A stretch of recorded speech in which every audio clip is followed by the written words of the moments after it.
You're changing history, you're changing culture, and you had people, and I'm not talking about the neo-Nazis and the white nationalists, because they should be condemned totally. Abraham Lincoln here is one of the most racist presidents we've had in modern history. We're trotting out and bettering people's racist, sexist, bigoted stereotypes. And their colleagues have distorted the facts. Take the worst thoughts saying, turn them to a game. Take the best thoughts saying, put them on display. Thank you, Mr. Chairman. Excuse me, Hunter. Apparently you're afraid of my words. Hunter Biden is not above the law. We want to send him to the DOJ, and we want to trust the DOJ to do their job. I want my Republican colleagues to give me one thing, that I can go campaign on and say we did. The bill, as I said, codifies one definition of anti-Semitism. A definition that the author says shouldn't be codified. RICO is not a crime. They want to act like they blind. They don't know what this is. These are our national secrets.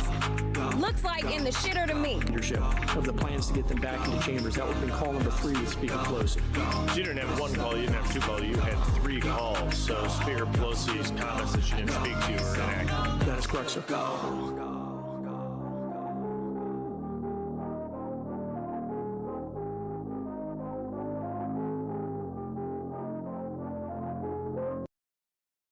Welcome to the Off-Label Podcast, your daily dose of sanity in an insane world. We're going to do another committee hearing tonight. I saw some that I do want to cover, I do want to go live with. This one, I'm going to admit, is a clickbaity title because I've never seen this hearing. It's going to be all new to me. Davey is with us tonight. We're going to go ahead and get started with this one. This one's called the Elite Universities Cartel. This comes from the House Judiciary Committee. Let's have some fun tonight.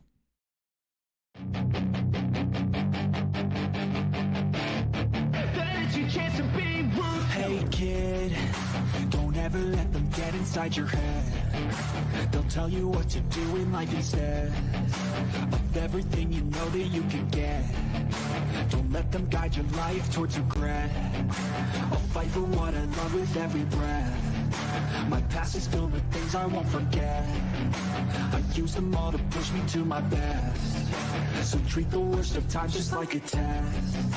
If only I could go back in time, I'd tell myself that everything will end up alright. Just push yourself, test yourself, figure out what you like, and find your limits, don't be rigid, always work towards a prime. Surround yourself with open minds, people can change your life. A few friends with intent can help you feel alive. Find a passion, take some action, and with a little time, just be patient, make a statement, try to enjoy your life.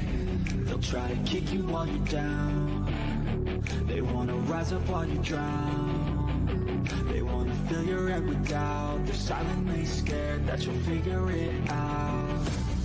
I'll make it look like I'm losing. Won't bother hiding my bruises.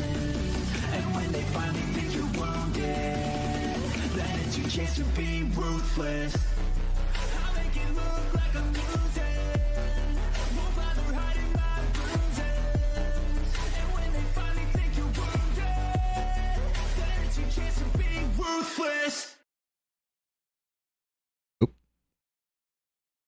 I got the tab muted.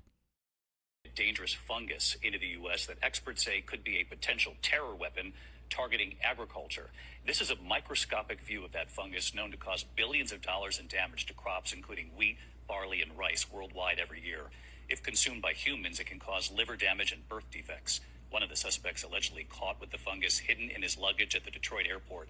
The DOJ claims he lied, saying that he was just there to visit his girlfriend, a Chinese visiting research fellow at the University of Michigan, but later confessed to having it. We'll stay on this. This is more than likely how the next wars are going to be fought, with stuff like this. Do you want The Last of Us? Because this is how we get The Last of Us. I think that we've come to the point where obvious warfare between countries that have extreme nuclear capabilities isn't something that we're going to lead with. Doing stuff like this that's more subtle and you can like misplace blame for, you know, kind of like what happened in, what was that, 2020? It's like you know what happened, but you can't prove what happened, so you can't really assign the blame to who did what happened. Except we just caught these cats red-handed with this, and something needs to be done. Otherwise, we look weak as hell, and that's a bad position to be in. I agree. I 100% agree. It is going to be that because Whew. Again, why would you lead with nuclear weapons? Biowarfare? COVID-19? All that other shit? Oh, it's coming, man. He's 100% right on that. How y'all doing tonight? I gotta get Hi, the chat everybody. going.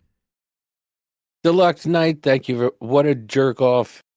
Jew jokes are potentially a problem. Listen here, dick. Liquor free speech. It's not an act of violence against anyone. Say whatever doesn't mean other things, and I won't verbally scorch you. Yeah. He was talking about we were playing the Dave Portnoy freak out on the Rumble thing as I was getting things ready. So yeah, I'm gonna go back to that, but I'm gonna read it for you because Davey's like 2 words a second here. What a jack off! Jew jokes are a potential problem. Listen here, dick licker. Free speech is not an act of violence against anyone.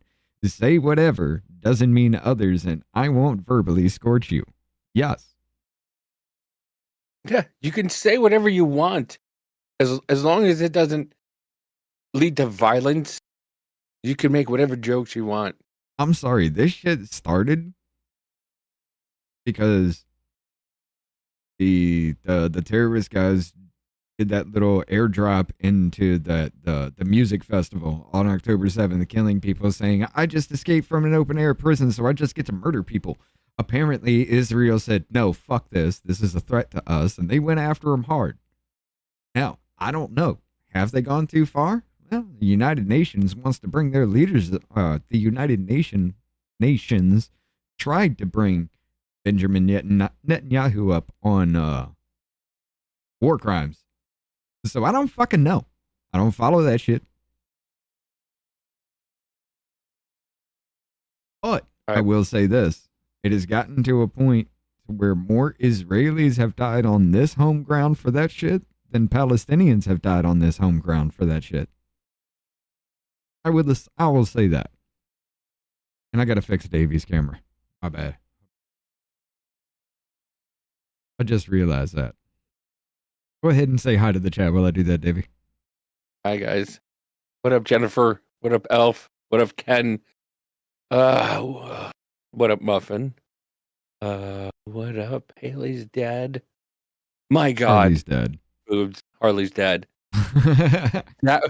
That conversation on Saturday was one of the greatest conversations I've ever had in my entire life. Oh, yeah, that shit was fun. Members only with Harley's dad on Saturday was fun. Join the members only. Join the members. Because... Oh, that was a wild ass story. We got Seagull Gunner with us over there. We got Elf as well. Elf, this one's going to sound a lot better because this is a different committee. This is not the House Rules Committee, so we're definitely going to hear it out of both ears this time. And I can do more volume control, so it'll be better. But we got Ken in the house with us. Jennifer O'Connell's there. I see Muffin's in the house. Ken's with us as well. Harley's dad's on both sides. Here. What's up, Rich? What up? That dude, I can't stop thinking about that conversation with Harley's dad. That was, dude.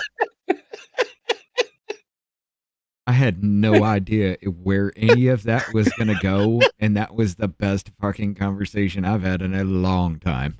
It was so great. It was like sitting at Thanksgiving with an uncle, and you're just like, where's this going? And you just I wound up in a Thai prison because I was moving narcotics. What the fuck? Y'all have to watch it. But yeah, you ready to get into this shit, brother? Because this is like I said, this title is a little bit clickbaity. I don't know where this one's gonna lead. Like, I'm just gonna show you guys live my screen.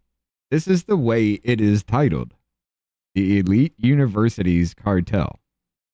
Now, it was either the cartels were funding the universities, or the universities are just like trying to bully everybody the fuck around and take up resources.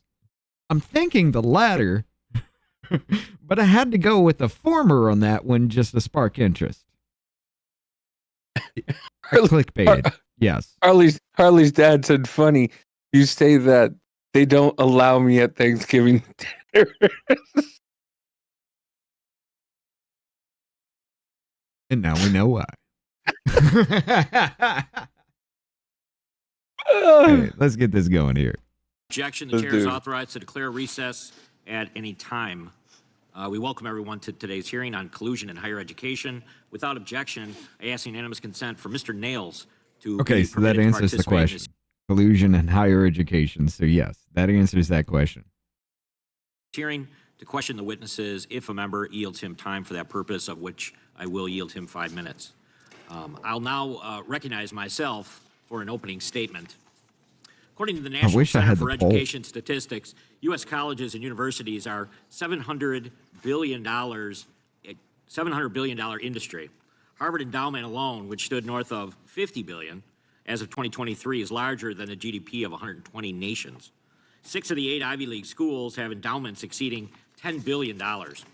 Ivy League schools should be competing to offer the best product at the best price possible. Instead, they collude to raise prices and spend their inflated cartel earnings on administrative bloat. According to the Bureau of Labor Statistics, while products like cars, clothing, and TVs have become more affordable as businesses reduce costs to attract buyers, the cost of college tuition and textbooks has risen by more than 180% and respectively continues to go higher. Today, the cost to attend an Ivy League school can exceed $100,000 per school year. Ever since the Ivy League was established in the 1950s, these schools have been focused on exclusivity, maximizing profits, and artificially inflated prestige rather than expanding access to education and serving students. In 1950, Harvard charged $600 a year for tuition. Today, that number is nearly $60,000. Not only has tuition skyrocketed, but these schools are also deliberately keeping class sizes small to maintain exclusivity and inflate their perceived prestige. Between 1978 and 2023, while the U.S. population grew by just 50% and the number of applicants increased by 450%, Harvard reduced its class sizes by 258 seats. Across all Ivy League schools, demand has steadily increased, yet admissions remain flat. As you can see from the graph displayed, although each Ivy League school on average receives more than 50,000 applications, it accepts less than 2,000 students per year. These price increases and shrinking class sizes are not coincidental. Ivy League schools have a history of coordinating pricing practices to avoid competing on cost. In 1958, MIT and the 8 Ivy League schools formed what is widely known as the, quote, Ivy Overlap Group, a cartel to fix prices. These schools agreed to use a shared formula for calculating financial aid, ensuring students admitted to multiple schools would pay the same price no matter where they went. In 1989, the Department of Justice began investigating these practices and ultimately filed an antitrust lawsuit. By 1993, all 9 schools had settled. In response, Congress adopted Section 568 of the Improving America's Schools Act of 1994, granting colleges an antitrust exemption, provided they did not consider a student's ability to pay while making admissions decisions. In 1999, elite schools formed a new cartel, the 568 President's Working Group.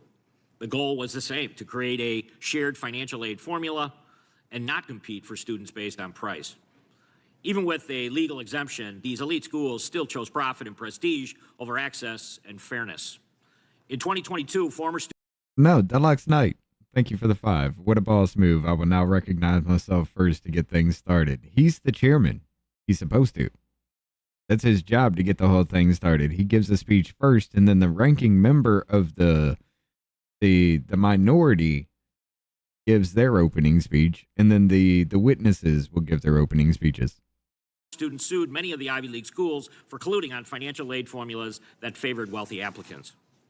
In one internal document uncovered through discovery, a college administrator complained about not being able to find enough qualified students with well-off parents to pay the high sticker prices. She said, quote, "Sure hope the wealthy next year raise a few more smart kids." Ivy League schools can maximize the price paid by each student using detailed financial data collected through the College Scholarship Services Profile, or the CSS profile. It is a comprehensive financial aid form that most Jennifer with the colleges do not dono. require. The CSS profile gives Let's all count the number of U.S. Ukraine flag pins we see this evening. One so far. Yeah, you're going to see a few of them. gives these schools access to sensitive information, including family home ownership, savings, and retirement accounts, and more. With that information, they can determine how much a prospective student's family can apparently afford to pay Wes is and in then the house charge with them us that now. amount. Despite valuing their degrees at nearly $400,000, having multi-billion-dollar endowments, and receiving billions more in taxpayer funding, these schools don't prioritize accessibility or quality of education. They prioritize profit and prestige. And even though the Ivy League schools no longer have an antitrust exemption to coordinate on pricing, tuition continues to skyrocket.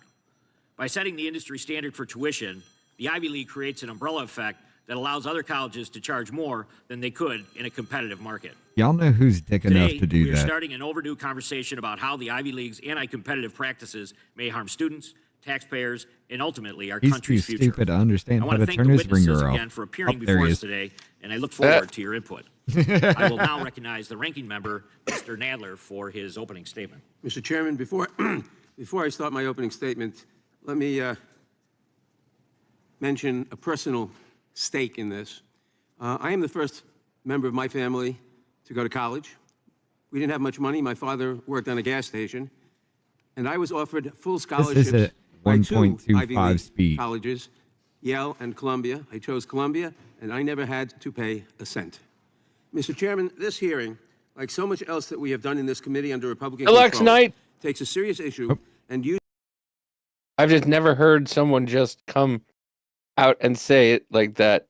Caught my ears off guard.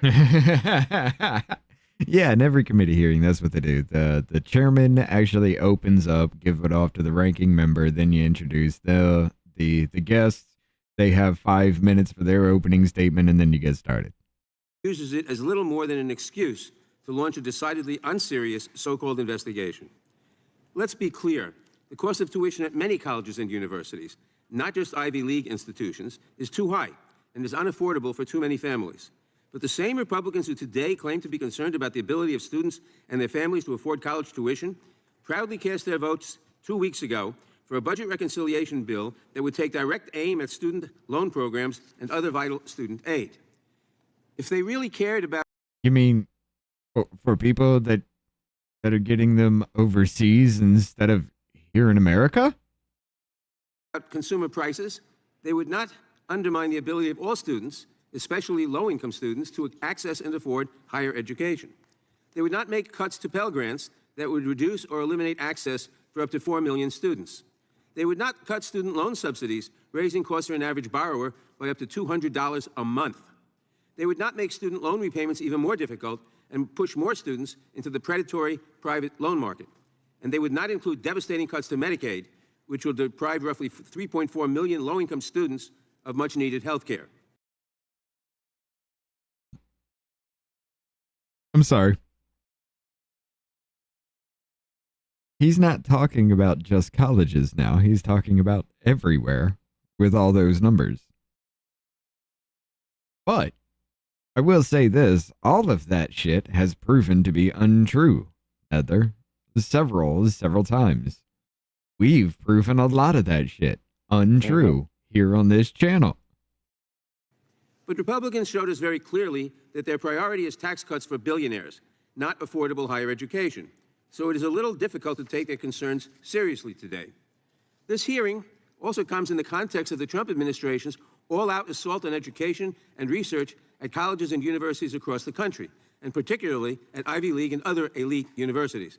The administration has slashed billions of dollars in research grants to universities, which will set back technological innovation and medical advances by decades, not to mention harming our economic growth. At the same time, they are revoking student visas and sending an unmistakable message to prospective students around the globe that they are not welcome.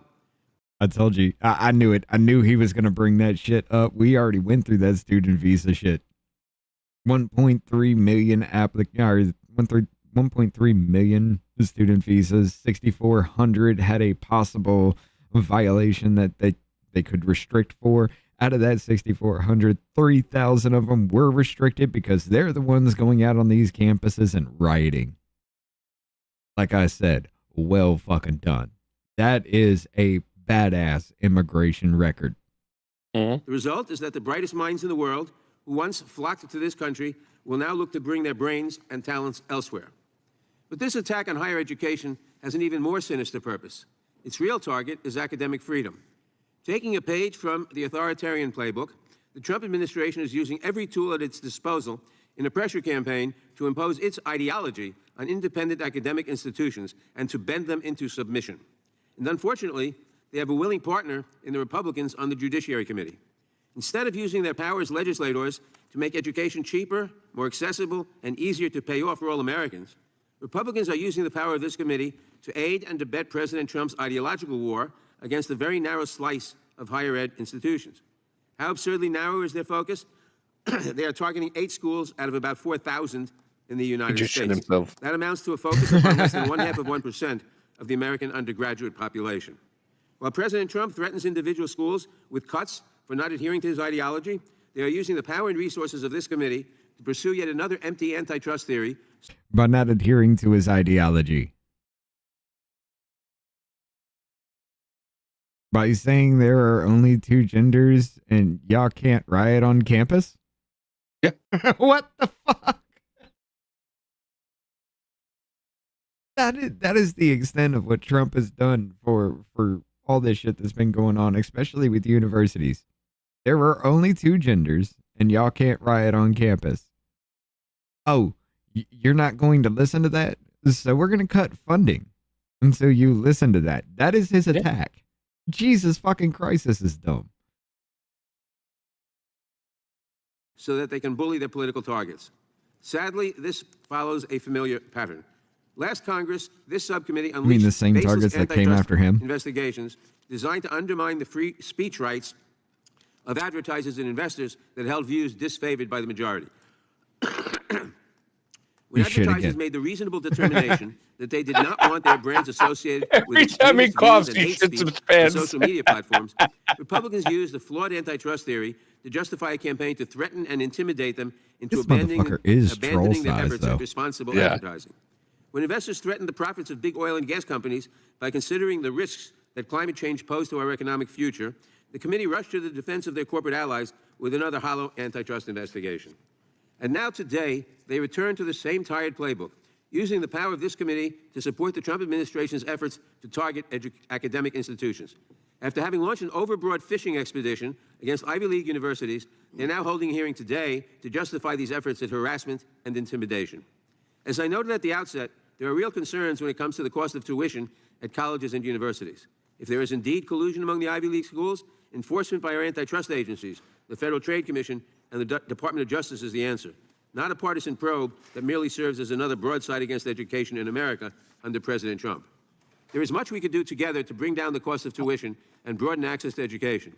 Unfortunately, Republicans would rather slash student loans to pay for tax cuts for billionaires while threatening universities that do not bend to Donald Trump's will. Unfortunately, there is one clear loser in the Republican war on science and education. It is the students they claim to support, and I should add, the public that benefits from scientific and medical discoveries that will not now happen in the United States. I appreciate our witnesses for appearing today. I look forward to hearing from them, and I yield back the balance of my time. Gentleman yields back. I now recognize Chairman of the full committee, Mr. Jordan, for his opening. Thank you, Mr. Chairman. So first, they set the same general price. Then, second, they demand large amounts of information from the student and their family for each student, and they squeeze every dime they can out of that family for tuition. And then they got third, somebody else speaking at the beginning? So they agree on price, they perfect price discriminate, and they limit output. That's about as anti-competitive behavior as you can get.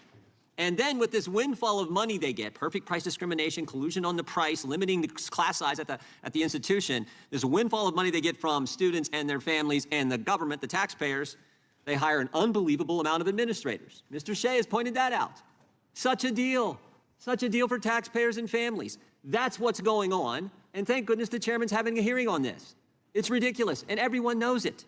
Not to mention all the crazy things we saw and witnessed at these institutions over the last few years all kinds of crazy protests, taking over buildings, anti-Semitic behavior. I mean, not to mention all that. That's what's going on. And the ranking member of the subcommittee says, we're wasting our time? You've got to be kidding me. The taxpayers appreciate that their tax money actually is used in the right way, not like it's being used at these institutions. So again, I want to thank the chairman for this hearing. I look forward to our witnesses and thank them. At this speed, he sounds like he's on crack. Gentlemen, you back, and I recognize the ranking member of the full committee, Mr. Rasmussen. He talks so fast to begin with, and at 1.5 speed, it's like he talks like the Micro Machine Man. I might have to, when he speaks again, I might have to slow that shit the fuck down. I heard half of what he was saying. He talked so fast that at 1.5 speed, it was like the what was that guy from the Micro Machine guy? I do not remember. I'm gonna get this poll up though, so we got to hear Raskin talk. Apparently, why are you looking for that? Republicans convened us in the middle of the night a couple weeks ago to pass their billionaire tax break bill, which even Elon Musk, their great hero, now calls a disgusting abomination. Another class war tax scam that will not only throw 14 million Americans off of their Medicaid, but increase the national debt by $3 trillion. In case our friends missed it, Elon Musk. It wasn't 3 trillion. It's like 2.5, 2.3, 2.5. Who you've been praising since this administration began, has a message for you today. Shame on you. Shame on those who voted for it. You know you did wrong, says Elon Musk. So I was pleasantly surprised to see we were going to have a hearing on antitrust, because there used to be Republicans like progressive trust buster Teddy Roosevelt who actually believed in protecting the American people against price-fixing conspiracies, monopoly. Tell me this motherfucker didn't have a hair plug job to put pubes on his head. There is no. And runaway corporate power. I thought perhaps, Mr. Chairman, we could get together to protect our personal data, to investigate alleged monopolization of live events tickets, and lower prices on everything from eggs and other groceries to credit card junk fees, which have been soaring under the Trump administration, despite his promise that he would lower the price of eggs.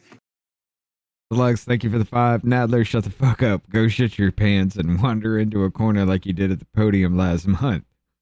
While waddling out of... Put your nose in a corner. Don't forget to put the dunce cap on.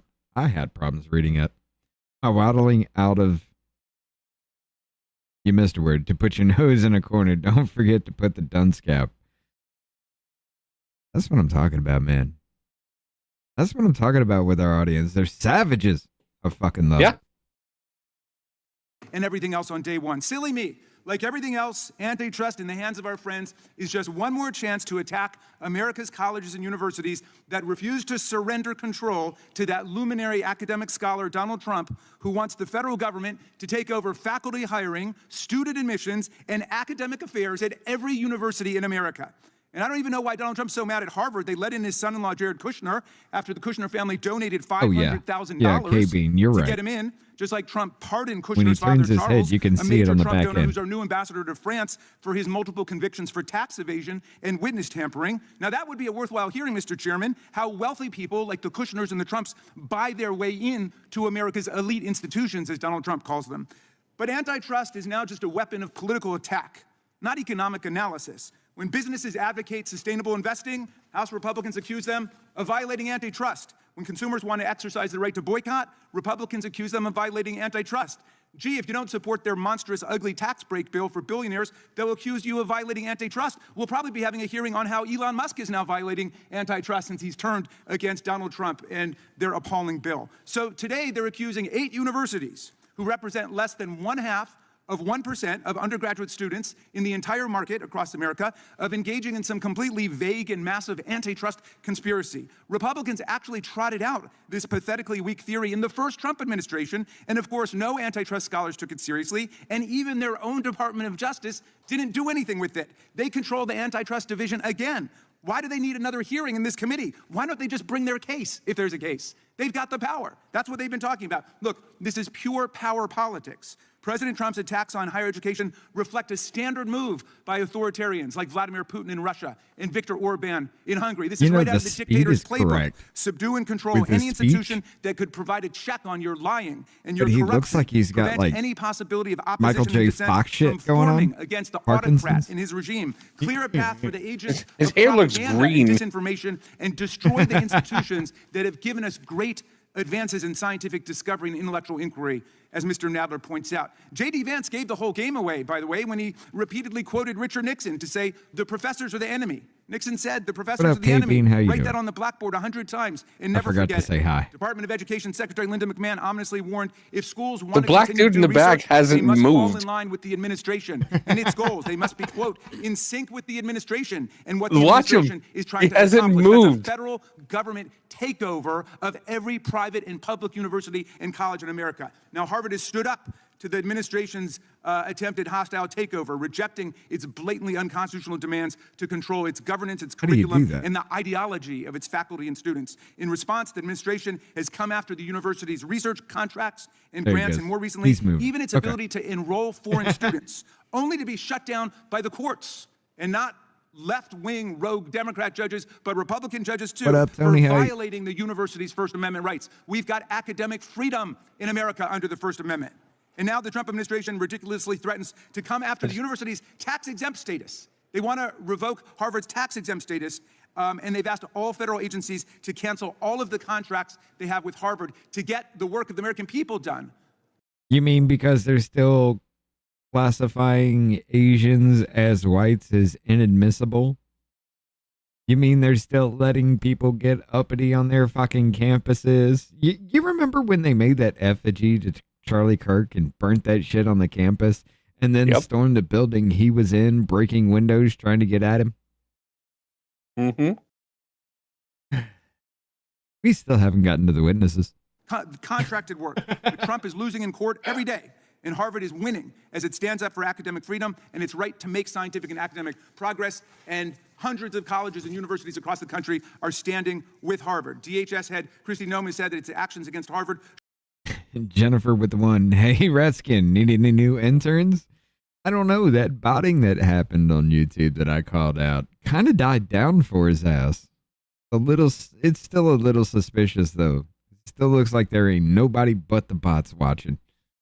Should serve as a warning to all universities and all academic institutions. After Trump canceled more than $1.5 billion in research grants, with a we 5, know he moved that state because of universities sleep and apnea community kicked colleges in, had to breathe. have been hit hard. At smaller schools, researchers are going to lose their jobs, labs will close, and important work will go undone. Our Republican colleagues have no interest in making higher ed more accessible and more affordable. In their big, beautiful bill, they're cutting programs that help students pay for college, all to fund their tax cuts for the wealthiest Americans. Those cuts to higher education in America include severe limits on Pell eligibility, the end to subsidized loans, and a host of other destructive changes that will push college way out of reach for hundreds of thousands of Americans. The administration also... I mean, hold up. Let's actually be honest. What do you have on Raskin that would be able to remove him from office? Because I'm going to be honest with you guys. I don't know of anything other than him being a dick. Yeah. Oh. I don't know of any fucking scandal he's got going on in the background. also proposed nearly an 80% reduction. Go ahead. No, he's just a dick. Yeah, I mean, everybody hates him because he's just a dick and he's always wrong and lying and he knows he's doing it with a smile on his fucking face as he does it. But I've never heard of any real big scandal that would, well, you want to go with the sedition part, his plight in January 6th, politically that actually helped him. Can you tie him to any of that shit? Other than the fact that he was on that committee and he advocated for it and he still screams about January 6th. No.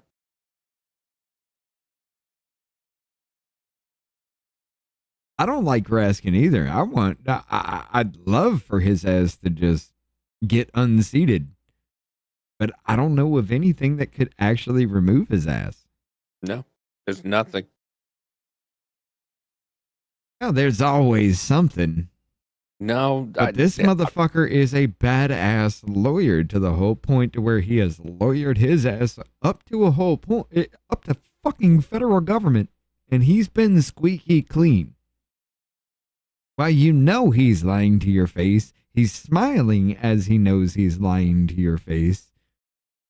And he's fucking you in the ass, but there ain't shit you can do about it. In federal work-study funding and eliminating support for childcare for students who are parents. What world are these people living in? This is breathtaking duplicity to claim that the Ivy League schools are conspiring against their students to make tuition unaffordable when House Republicans are complicit in the largest setback in access to higher education for working-class Americans in decades. Not content to undermine American students through these direct cuts to education, they're also proposing cutting $880 billion from Medicaid and $300 billion from SNAP, the nation's primary anti-hunger program. Do you know what happened? You know where that money's coming from, Davey?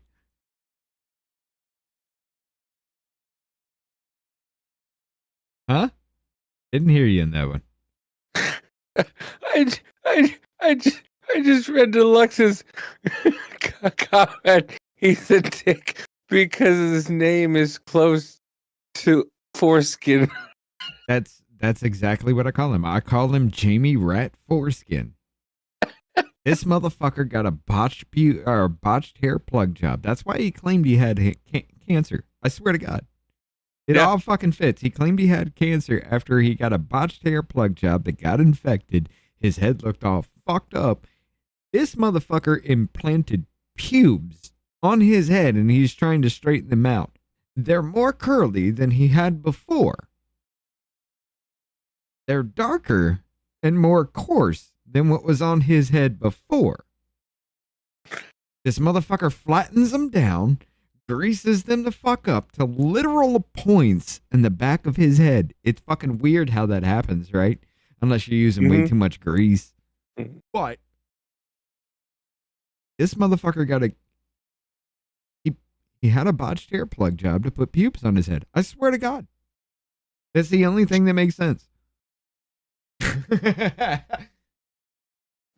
Jamie Foreskin. Rat Foreskin. Yes. You gotta start it with the beginning of his name so you know what you're talking about. But, I mean, Jamie Foreskin sounds better. Rep Foreskin. Who? Well, his name is Roskin, right? Right? But he likes to come before anybody else, so he's Foreskin. See, we can work this. We can work this. We can workshop this, guys. Let's go to the fucking... I got to get this poll going. Happens to millions of low-income students who don't have health care and don't have enough food to eat. Most of them are going to drop out of school. Today's hearing just regurgitates the MAGA agenda. Persecute and punish anyone who refuses to submit to Donald Trump's right-wing ideological agenda or gets in the way of their plan to fund tax cuts for the wealthiest Americans on the backs of everybody else. It is a cruel... There ain't no way I'm going to let that shit slide. I'm sorry. Fuck you. We scrolled out already 20 seconds fucking past his point. Motherfucker. Wasn't it with the Black Lives Matter and the trans shit and everything else you motherfuckers were pushing? If you did not agree, they would sometimes kill you, most of the times attack you in the streets, and more often than not, burn your house to the fucking ground. Jennifer, I don't know. Jamie forehead skin. That's not going to affect him. The foreskin, the rat foreskin, that's going to go somewhere. I can do it. That's going to hurt his pride. Especially when he hears a lot of people start saying that he's got a botched hair plug job putting pubes on his head. Do you understand the effect that would have on this dude's psyche? And his forehead is... America now believes he's got pubes for hair. And his forehead is still like 9 inches long. His forehead is... Fair point, though. His forehead is huge. He's got that front, he's got that cranium in the front that kind of does stick out, like Cro-Magnon wise. It's fucking... He's the king of the Cro-Mags. cruel, dangerous program, and it's got nothing to do with antitrust law. I yield back. Is that Gentleman racist? yields back without objection. All other Nope. opening statements I don't will be included know. in the record. We'll now introduce today's witnesses. Dr. Preston Cooper. Dr. Cooper is a senior fellow at the American Enterprise Institute, where his work focuses on higher education, student loans, and higher education reform. He previously served as a senior fellow in higher education policy at the Foundation for Research on Equal Opportunity, a research analyst at AEI, and as a policy analyst That at dude the looks Manhattan terrified. Institute for Policy Research. Next, Mr. Alex Shea. Mr. Shea is a rising junior at Brown University, where he studies computer science and economics. He's also a journalist, serving as a contributing opinion writer for the Boston Globe and as the publisher of the Brown Spectator. Mr. Scott Martin. Mr. Martin is partner and co-chair of the...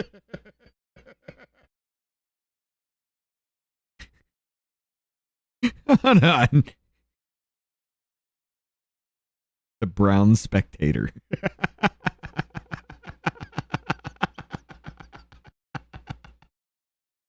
I think he meant the yellow spectator. No. Brown Spectator. Mr. Scott Martin. Mr. Martin is a partner and co-chair of the Antitrust Practice Group excuse me, at Halsfield LLP. He has spent more than 25 years in civil litigation, and his practice specializes in pricing, distribution, Oh God, he's got and that Tom other Homan look. competition issues. Yeah, he does. Miss Julie Margaretta Morgan. Miss Morgan is the president of the Century Foundation, a progressive think tank. She previously served as the associated director of research, monitoring. She looks and like she regulations just at the spoke Consumer up and Financial was just like, Protection where Bureau. am Welcome our I? witnesses and thank them for appearing today. We will begin by swearing you in. Would you please rise and raise your right hand?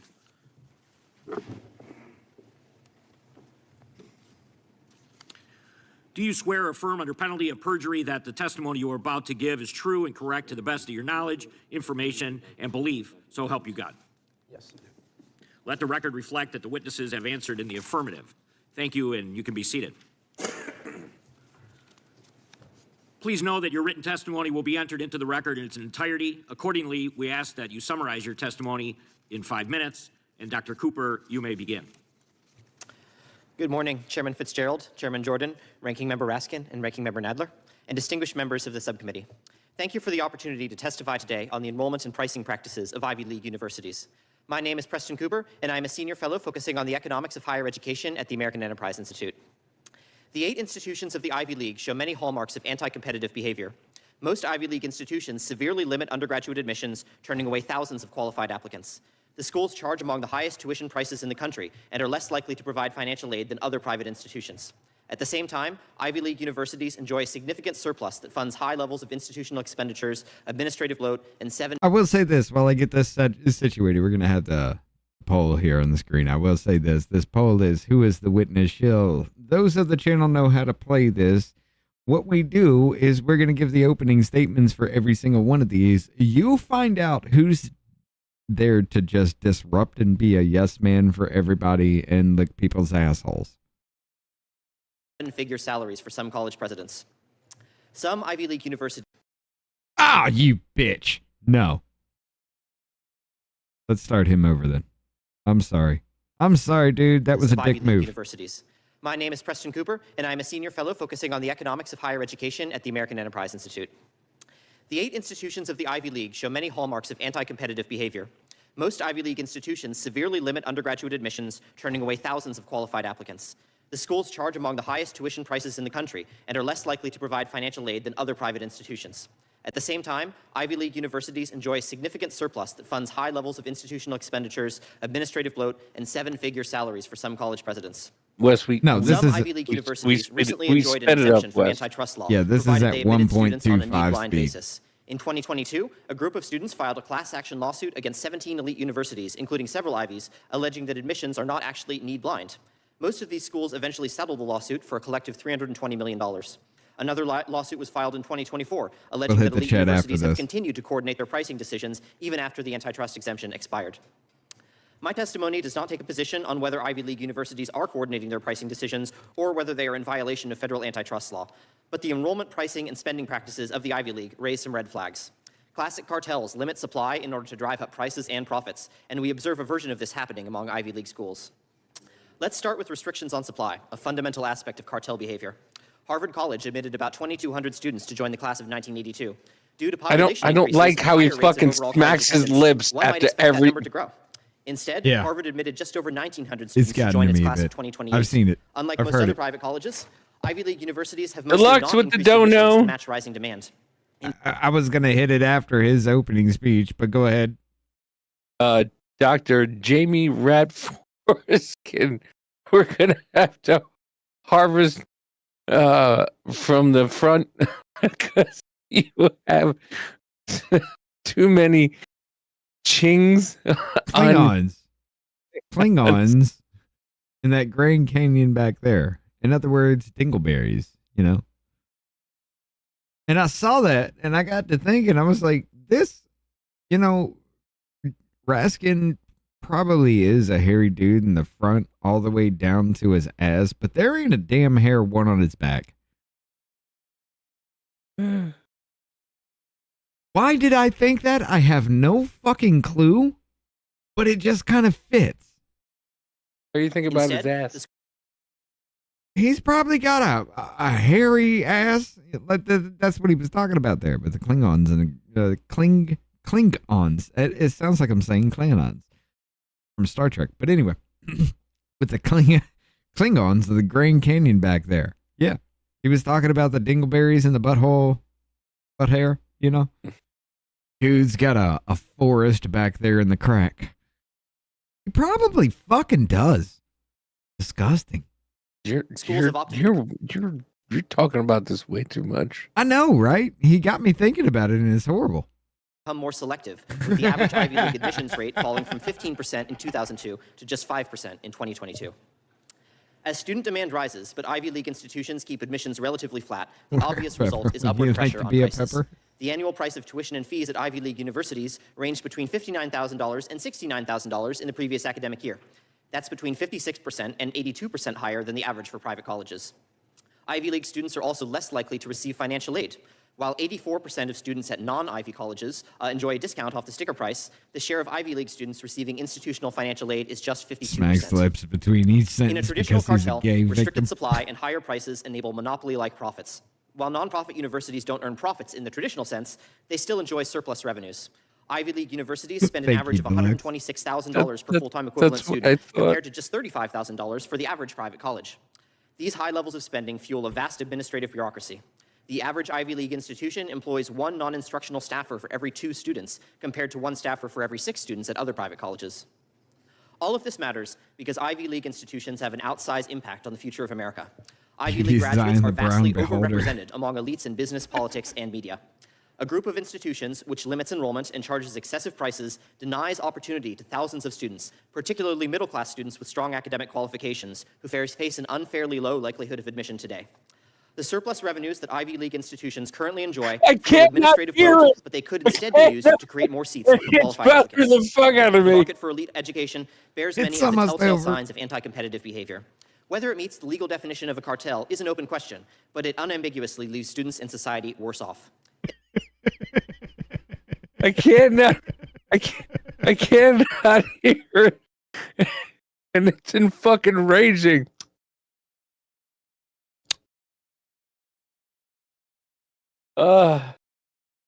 He's just trying to get the... This dude has a PhD, ladies and gentlemen. This is the new generation coming up. God fucking help us. He's just trying to get the jizz out of his fucking teeth.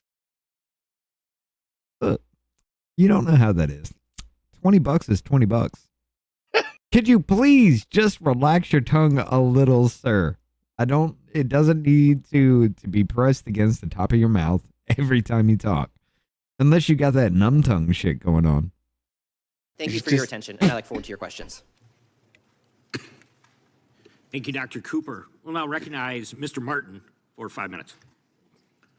Thank you, Chairman Jordan. For those that don't know, numb tongue is from sucking dick all Chairman day. Jordan, Ranking Member Raskin, Chair Fitzgerald, Ranking Member Nadler, and distinguished members of the subcommittee. I thank you. You said it. I didn't. I have no idea what that was from. My name is Scott Martin. I'm an attorney whose work is focused on antitrust litigation for more than 30 years. That includes more than 2 decades primarily spent on defense work, and the past 10 years principally litigating on behalf of plaintiffs. I'm also an author and co-editor of multi-volume antitrust treatise. I care deeply about the benefits of competition and free markets, which is a truly bipartisan goal, as well as active but fair enforcement of our nation's antitrust laws. As the members of the subcommittee know, the antitrust laws address both unilateral conduct, anti-competitive acts undertaken by a single actor with market power, and concerted conduct, particularly when the latter involves direct or horizontal competitors. Most of my remarks will be directed to the latter as an area of concern regarding higher education historically.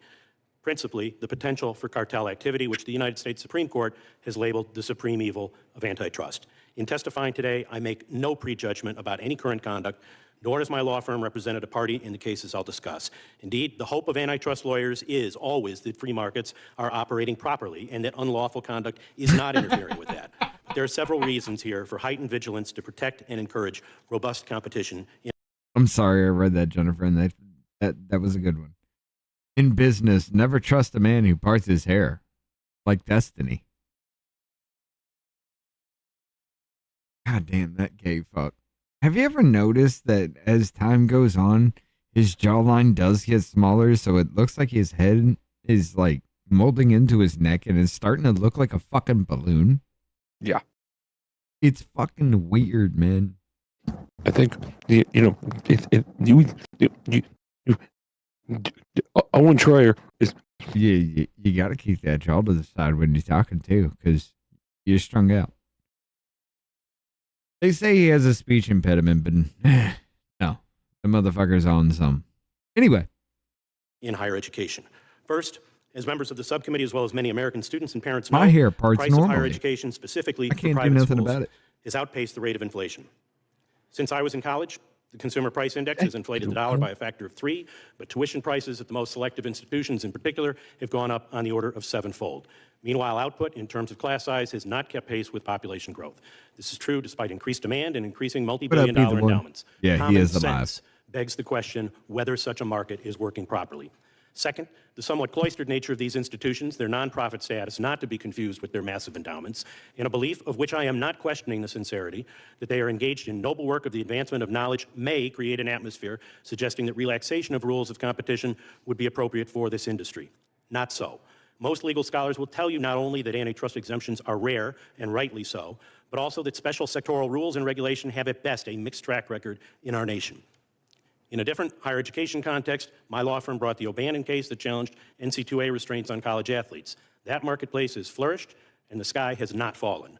And third, there are numerous markers here, familiar to antitrust practitioners, that this is a market ripe for distortion by collusion. Among other things... Lux says, I know who was a clarinet or a flute player at the band camp. Gay?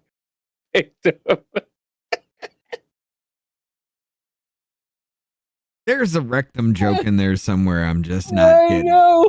I know. Listen. This one time at band camp, I stuck a flute in my asshole. I love the chat because they just make like random. They make random gay jokes that like you have to think about. No. Look, our crew is on another level. We can't just come out and do what I do, just insulting everybody. Because yeah, you get it. But when it comes across something like that, yeah, you got to think for a second. Just be like, what was that something, or are you just dumb as shit? And then you realize, oh, that was actually pretty fucking good. Can I tell you, my fucking ribs are still hurting. My wife has got fucking man hands, and she punches. Oh, did your wife beat the shit out of you? Well, the other day when I almost died again, she was doing chest compressions, and I think she broke a rib. And it still hurts. Y'all can thank me for that. His rib might have broken, but he's breathing. Well, the only thing I can say for that is suck it up, Buttercup. I know how that feels twice, and there ain't a goddamn thing that can be done. I know. That's the problem. Well, fuck off. That's going to hurt for about 4 weeks. somewhat concentrated industry with relatively few highly selective institutions as participants. There are numerous opportunities for those entities to collude, whether directly, such as at meetings of university presidents, or facilitated through intermediaries, such as the College Board. And there are, of course, exceptionally high barriers to entry into the market. As I mentioned, by way of context, this industry has been the subject of investigations and litigation, raising competition concerns in the past on issues ranging from no-poach agreements concerning graduate school faculty members to monopolization of markets for college bookstore sales and local housing. A common application used by over 1,000 colleges and universities throughout the United States. Jennifer, again, thank you for the 2. Luckily, she only broke your ribs. I would have punched you a few times. Sometimes I hate you. It also has been the subject of I'm just an ass. She's getting violent over here. Perhaps most pertinent to the subcommittee here, in 1989, as you've heard, Oh, the wow. DOJ filed a civil antitrust case against a group of Oh, universities wow, I'm looking at alleged the to have votes employed already. the same analysis to compute family contributions toward the cost of attendance for purposes of collectively determining Votes for financial what? assistance offered to commonly admitted students. That case resulted in a votes for 10-year the consent poll decree in in the 1991, YouTube chat? under which those universities committed not to agree wow. on student financial aid, and subsequently to the congressional passage of the 57% so-called already. 568 exemption. Already saying Permitting colleges to it's formulate Dr. common Morgan, the approaches to woman. awarding financial aid, provided they strictly adhered to need-blind admissions. 568 exemption expired on September 30, 2022, and was not renewed. However, as you know, current and former college students allege in a class action filed in 2022 that members of the 568 presidents group Hold on. of Can 17 I? Harley's dad says, "How do we get to tossing salad and no back hair? Wife has man hands, broken ribs, ACCD." According to the police report, allegedly. Brother, I don't think you've been here long enough to understand this is what we do.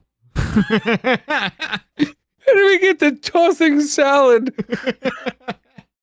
18 top private colleges and universities have conspired to eliminate competition among them for financial aid. To date, 12 of those 17 schools have resolved the lawsuit. This is what we call squirrel out moment. $320 million. I thank you again. When it's on for your attention topic but and your off vigilance topic, in and this it's regard. just random as Thank shit. you, Mr. Martin. Mr. Shea, you may begin. Chairman Fitzgerald, Ranking Member Nadler, Chairman Jordan, Ranking Member Raskin, thank you for inviting me to appear before you today. My name's Alex Shea, and I'm a rising junior at Brown University, one of the most exclusive institutions in the world. But I'm not here to... Now you see why he comes from the Brown Observer. He's a student in Brown University. I caught on to that. I knew that, but I wasn't going to say nothing until he spoke. glorify the Ivy League. I'm here to warn you that the promise of American higher education, of opportunity through meritocracy, is under attack. I'm a legacy student at Brown. I went to a prep school that feeds to the Ivy League, and my parents are doctors who can afford the $93,000 a year sticker price. In other words, I'm exactly who the Ivy League was built for. But what about the kids who weren't born on third days? Statistically speaking, for a smart kid from a poor family, an Ivy League degree can power their ascent to the upper income brackets better than anything else. That's the American dream. But today, that dream is now a luxury good. According to the New York Times, at Brown, the median student's family makes over $200,000 a year. Half the student body comes from the top 5% of earners. And research by Brown's own professor, John Friedman, shows that even equally qualified low-income students are vastly underrepresented. At this very moment, the American people are tightening their belts, and Brown is raising tuition to beyond $90,000 a year. And even while charging students the price of a luxury car, Brown is on track to run a $46 million deficit this year. Where's all the money going? I'll tell you where it's going. It's going into an empire of administrative bloat and bureaucracy. Brown employs 3,805 full-time non-instructional staff for just 7,229 undergrads. That's one administrator for every 2 students. This isn't education. This is... He's right. One administrator for every 2 students? It's insane. Yes. Bloat, paid for on the backs of students and families who are mortgaging their futures for a shot at a better life.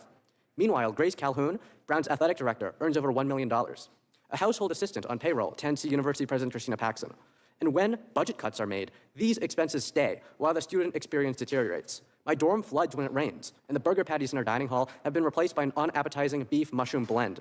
The idea that Brown's administration can be streamlined isn't conjecture. We didn't used to have these many administrators. Across the nation, the number of university administrators has risen by 162% in recent decades. And it's no coincidence that correspondingly, the cost of education has risen 181% in inflation-adjusted dollars since the 90s. Across the pond, a world-class education at Oxford or Cambridge can cost about half as much as an Ivy League degree, in part due to a much lower administrative burden. The status quo has a real human cost. I recently learned of a brilliant young man from I will say this. This motherfucker. There, that paper's there. This is his opening statement and shit. He had two of them. Two pieces of paper right there. Side by side, and all he did was shift instead of flip. That little fucking change right there saved him a good 10 seconds in his speech. Pensacola, Florida. I'm not going to say 10, maybe about 3 or 4. Walk away because the financial aid wasn't enough. Brown says it meets 100% of demonstrated need, but Brown gets to decide what that need is. Middle-class students in particular It's suffer that from these change policies, and shit earning that too I much to see. qualify for generous scholarships, but not enough to go to Brown without straddling themselves with significant amounts of debt. And let's not forget that Brown is one of several Ivy League schools that settled a federal antitrust lawsuit last year for allegedly colluding to suppress financial aid offers. I'm a reporter for the Brown Spectator, and to document this problem, I created a website called Blowed at Brown that used AI to assess whether each administrative role was actually necessary. I sent each administrative employee a Doge-style email to ask them, what do you do all day? Blowed at Brown because he knew what brown bloat would sound like.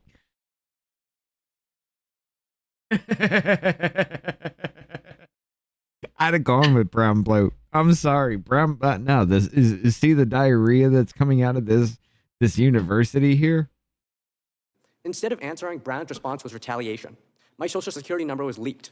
Our website was hacked. And Associate Dean Kirsten Wolf launched a disciplinary investigation into a litany of baseless charges, such as emotional harm. When they couldn't get me, they charged every single board member of the Brown Spectator, an unprecedented attack on student journalism. But we refused to back down, and we won our hearings. There was no misconduct, only exposure, and that's what Brown feared the most. This committee has a responsibility, not just to investigate Ivy League antitrust violations, but to reclaim the American dream from those who have twisted it into a racket. I call on you today to subpoena Brown's president, Christina Paxson, and ask her why Brown costs $93,000 a year. The American dream isn't just for the legacies, the coastal elites, or the children of privilege. There you go. It belongs to the kid in rural Kansas with a 4.0 GPA, the first-gen student working a night shift, and the families who did everything right and still got priced out. They deserve a seat at the table. They deserve a shot at making it big. Their American dreams matter too. I thank you for the opportunity to testify, and I welcome your questions. Thank you, Mr. Shea. Sorry, I had to answer messages. Billy Bob Thornton is filming in Springtown, Texas, and friend is right down the street and sending me pics. Oh, that's cool as shit. Dr. Morgan, you may begin. Good morning, Chairman Fitzgerald, I like Ranking Billy Member Bob Nadler, Thornton. and members of the He subcommittee. plays a great dick. Thank you for the opportunity to testify at this hearing. The rising cost of college beyond high hold on. school in this country is a major concern for many American families. Whether they're looking at an associate's degree in nursing, a vocational certificate to become an HVAC technician, or a 4-year degree in business, Americans looking to get ahead in the job market are facing high tuition bills. And most families are forced to cope by taking on student loan debt that becomes a lifelong burden. I applaud the committee's interest in the cost of higher education. However, the focus of this inquiry is misplaced.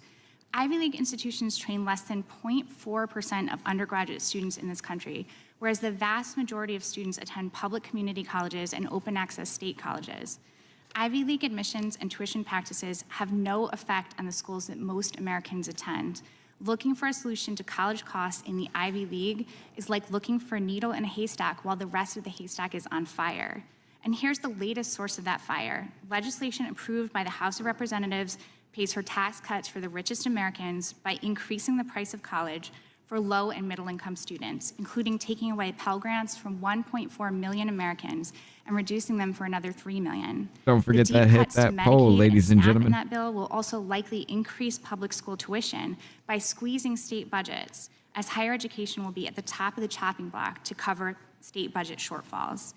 Antitrust at elite colleges is deeply inadequate for solving the problem No, of this high is. prices of You want me college to in speed it America. up now? Attempting to I slowed it leverage down because y'all were antitrust as a saying he was global going too fix to fast. college But pricing and admissions, while simultaneously slashing federal support for higher education, could very well result in less access to college for lower and middle income families, not more. Congress has powerful tools at Right hand speed. that could really change the Right price of speed and college and voice. improve the value of the government's investment that are outside of this committee's jurisdiction. For example, the federal government could use its muscular role in higher education finance to the advantage of millions of American families by negotiating the price of college tuition. There's strong bipartisan precedent for this in Medicare, where the federal government assigns payment rates to healthcare services provided to Medicare beneficiaries. And while Ivy League practices don't trickle down to open access schools, the predatory practices of for-profit colleges are definitely trickling up. Community colleges must contend with for-profit schools that siphon off students through aggressive marketing and then leave them with high debt and low earnings potential. As Congress looks to roll back regulation of for-profit colleges, these conditions will only worsen. Lastly, today's focus on Ivy League colleges comes after a string of actions by government leaders aimed at gaining unprecedented levels of control over the minutiae of administration at certain elite colleges. Instead of simply enforcing the law, federal officials are openly looking for any punitive measure that they can apply to bend a handful of wealthy, elite colleges to their will. Federal officials have put forward a variety of diffuse reasons for this obsession with the Ivies, but I think this line of attack, taken as a whole, is most reasonably viewed as an attempt to turn back the clock and restore the role of the Harvards and Yales of the world as finishing schools for the children of wealthy and well-connected, rather than knowledge centers that can freely evaluate and challenge social and political trends. This attack on Ivy League schools has worrisome parallels to the actions of an authoritarian regime, and regardless of our views on elite higher education, it should be of concern because it's a sharp departure from the law and from our norms and democratic values. A strong higher education system is... Why do I have the feeling the dude sitting right there behind her is her father? This motherfucker has not shifted his eyes, maybe just a hair away from the center of her fucking head. I get a father vibe, and this motherfucker's just like, bitch, you best be on point. Is critical to the country's economic strength, to the strength of our democracy. Oh, he's and to looking away creating more now. broadly shared prosperity. But look at him. We need to be working together to ensure that we are building a system that meets all of our community's needs. Thank you, and I look forward to your questions. Gentlewoman yields back. Mr. Chairman. Gentleman's recognized. Have unanimous We'll consent give you the request? first questions. Mr. The Chairman, first 5 minutes to make yes, your vote. unanimous consent to enter. Ladies and gentlemen, hit up that fucking poll right there. We'll give you the first 5 minutes, the opening questions in here to vote. Once the opening questions are done, we'll close out the vote. Get them tabs going. Get that going. Fuck it. What you got to lose? Nothing. China really wants to attract the talented scientists Trump I'm does help, shilling now. from today's New York Times. Without objection. Thank you. I yield back. Thank you, Dr. Morgan. Now proceed under the 5-minute rule with questions, and the gentleman from California is recognized, Mr. Isa. Thank you. Dr. Morgan, you went to Boston College, also known as one of the new Ivies, right? I did go to Boston College for And- law school. I have no idea whether it's called a new Ivy. Google says it is, and who else can we ask? Bottom line is undergraduate is now over $67,000, over $88,000 all inclusive. Those is are that the one of elite witnesses, schools Tony that you'd Hay. be referring to beyond the original 8 Ivy Leagues? Absolutely. I do think that Good. colleges like... And let me ask you a question. Since you made such a point that Boston College, or that other colleges, the basic 8, and we'll just add the new Ivies that charge similar amounts, they should be exempt from antitrust because they have a small market share and cater to the ultra-rich? My testimony offers no opinion. No. on You exemptions from antitrust made law. a point as an antitrust point that because they had such a small market share, they had little or no effect. I'm sorry, can I answer the question? No, I want you to answer that question. Okay, so the point I'm making about the I don't want to know the point you're making. You can say yes or no. Did you say that? I don't like this. I don't like this. Why? Because she doesn't answer yes or no. He's just bouncing off to the next shit. Because I don't give you a yes or no fucking answer to your shit. You're going to sit there and berate me like I'm not answering you? That. Can you restate the question, please? What did I say? You said, and I'll paraphrase, thank you very much. You said that, What up, that, Stephen O? that we shouldn't be concentrating on them because they had such a small market share. Is market share a factor in antitrust activity of multiple companies working together in collusion? I believe we should. Now let me ask you a question. I'm going to roll it back just a little bit. From their first interaction. His first question. Thank you. Dr. Morgan, you went to Boston College, I also wonder- known as one of the new Ivies, right? I'm sorry. I want to understand how the fuck he got to that question that quickly. A lost connection along the way somewhere. Deluxe with the $5 subs. We'll see who's going to get Amanda Mo Goblin. We'll see who's get him.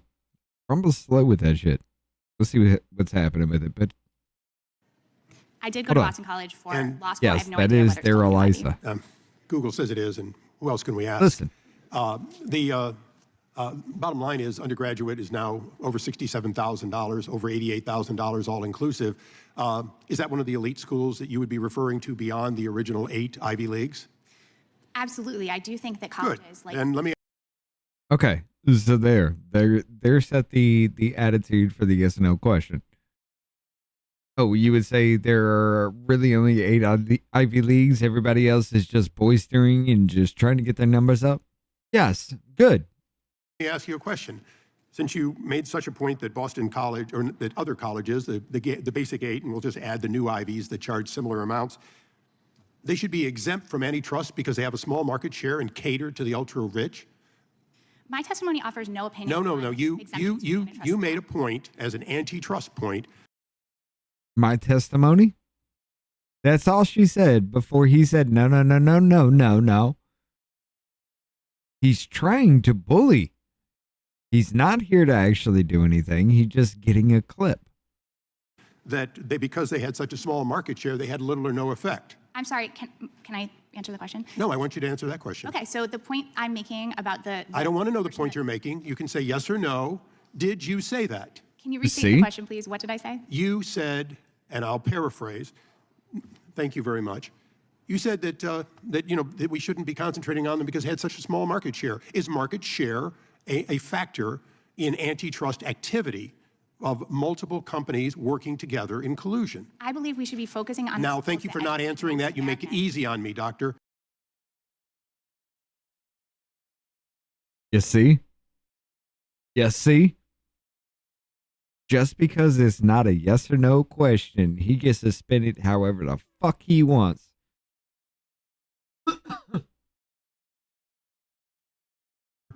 Mr. Martin. I hate all of them. Yeah. I hate all of them. Now, don't get me wrong. I guarantee you, I would pull that tactic once in a while because it is very fucking effective. Especially when you're the one that takes precedence over the fucking mic. It would be enticing to do that shit.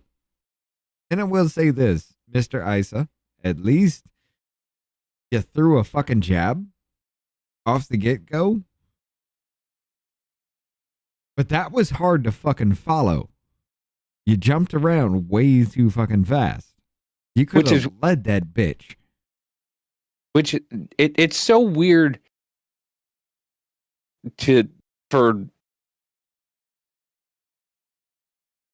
like Derek Isa because he's from California. He's a Republican. Missed the name of the gay victim. What? Deluxe for the $2 over there on YouTube. Missed the name of the gay victim. That was Dr. Cooper. By the way, the deluxe with the five get gifted. Yeah, we called that one up. To Amanda. It's only showing Amanda LSD. right now. Oh yeah, LSD got one. Yep. Okay, so it is propagating. And I think Be the One also got one. Oh, he's been here though. I think that was the last round. I don't know. We're gonna have to look into that. But anyway, is collusion even without large market share if it makes prices unreasonably high, if it has an effect, is that antitrust behavior? It's per se unlawful. Okay, so you have per se unlawful behavior alleged, and yet the Democrats. Deluxe on YouTube missed the name of the gay victim. Yes. That was Dr. Cooper. Witness, for some strange reason, wants to say, oh, don't look at that shiny object. Instead, what we heard today was, give us more funding for the bloated state universities that also are raising their prices. Mr. Shea, you described yourself as sort of... Now, I'm going to tell you something. He's not fucking wrong with what he's saying. I disagree with the fucking tactic. Because all he's doing is just trying to bully his ass through the conversation. Sort of part of the wealthy and entitled, which is unusual in this body for anyone. Everyone else seems to want to be Horatio Albert. And this was a clip that actually your started family making was able rounds. to pay what needed to be paid at a Ivy League school, correct? Right. And most Americans can't afford this, though. $93,000 a year, that's like 150% of the median American income. Okay, and the evidence that's being presented today is that the effect is not just Ivy League schools, but if you take away the subsidies being paid by other taxpayers, all universities are rising at very high rates because of these practices, including what you talked about, this massive amount of overhead, if you will, inefficient overhead by administrators. Absolutely. Administrative overhead is growing not just at the Ivy League, but at state universities all across the country. It's risen dramatically in recent years. And Dr. Cooper, is it fair to say that one of the things you see among cartels, antitrust activity, and so on, is you see higher prices and less efficient, higher overhead? Isn't that kind of a hallmark when you give antitrust exemption? That's correct. We often see higher prices and higher profits. So for our witnesses, is it fair to say that if, in fact, we bring back real competition at all levels, at all universities, and as a result, we then would be able to drive down prices, drive up the efficiency, we could, in fact, allow more people to be able to leave college without burdensome debt? I think that's correct. We need more competition in higher education. Okay, so That's in every fucking market. The more people involved in that market, the lower the prices will be because everybody's fucking doing it. Theirs could be just a bit better than your quality or the same quality, but they're cheaper. Every fucking time. That stops monopolies. Yes. Like I said, it's hard to like this dude because I know that bully fucking tactic and he does it time and time again. Every fucking hearing, he goes for the shill first, bullies the fuck out of him, and then has a real conversation that makes a fucking point. If he could have that real conversation that makes a point and then bully the fuck out of him, I'd be okay. But you start your fucking rambling off with attacking, especially in this hearing, for everybody out there that doesn't know this shit. You start it off with bullying a woman who's there to say motherfuckers need funding for college. That's how it comes off to the American fucking people. Go through your points first, and then you do the slam, because you could have done better with that. But it's a fucked up tactic. The left uses it all the time. ISA does come from the left, though. So does Van Drew. But yeah, I gotta pee. Today's hearing is really about antitrust I'll be right behavior back. by the most esteemed university. And Mr. Che, I'm going to ask you a question. Is it your understanding, as a rising junior, if I'm correct, that if you go to one of these great universities, the rest of your life, your career income is on average greater, isn't it? This is empirically true, is that if going to an Ivy League school can definitely raise your potential earnings, especially if you're from a low-income family. So, Mr. Martin, the tendency by the universities that will deliver the highest lifetime earning to restrict, to reduce, and as a result, to deny to the people who otherwise would have that opportunity, isn't that one of the real detriments of this antitrust behavior? It should trouble us as antitrust lawyers. Thank you. I yield back. Gentleman yields back. Now recognize the ranking member for 5 minutes. Thank you, Mr. Chairman. Dr. Morgan, before I begin my questions, can you please say your answer to Mr. Ice's question on market size? Yes, I believe that market size is relevant here to the question of where we should be focusing our attention. The vast majority of students in America do not attend Ivy League colleges, and they don't attend colleges who are affected by the competitive forces that the committee is discussing here today. We need to be focused on open access colleges and community colleges who take their cues from the state legislators and federal legislators who provide sufficient resources for their budgets. Thank you. For many, college is a good investment that ensures greater earnings over a lifetime and an opening to the middle class. Oh, goddamn, I came However, back the to cost of him. tuition at many schools is too high, closing the door to families who cannot afford the high sticker price. Despite this affordability problem and the growing disparity between the richest few and the many who are seeing rising prices in all parts of the market, the Republicans' reconciliation bill takes direct aim at student loan programs and other critical student aid programs. The Trump administration has also taken aim at students and universities while pulling critical research funding and kidnapping students and academics off the street. Dr. Morgan, how does the Republican budget impact low-income students and the public's access to higher education going forward? The Republican budget is going to have drastic negative impacts on the cost of higher education for most students in this country. As I said in my testimony, it's going to cut Pell Grants for millions of students, making them foot the bill for more of college. I'm going to stop here for a second. This is fucking weird. We're listening to this at 1.25 speed. Yeah. The conversation makes sense and the flow is right, but their movements are all over the place. Yeah. It's throwing me off, man. I like it though. I mean, if you're listening, it's fine, but I'm sitting here watching and she's just like, and we're sitting here just talking about this and we're doing this and everything is okay. And I'm just like, why the fuck are your hands literally 50 million fucking miles an hour right now? It's fucking with me, dude. I don't know why. It's so entertaining because it's just like, it's like they have to like. It's like a normal conversation we would have, like at the speed we're doing right now. To the whole point of, and I'm sitting here doing this every 5 seconds. I'm not gonna lie, dude. Like when I sleep, I literally punch the air. Yeah, you were telling me that. I can't. Like I just start like I'll be asleep, and then like I'll snap out of it really quickly, and I'll just start doing this out of nowhere, and I'm like, I get it. So it's not normal for me. Like I understand it. Like I don't understand it when you're fully functional and awake, and then I have to remember this is a little sped up. I was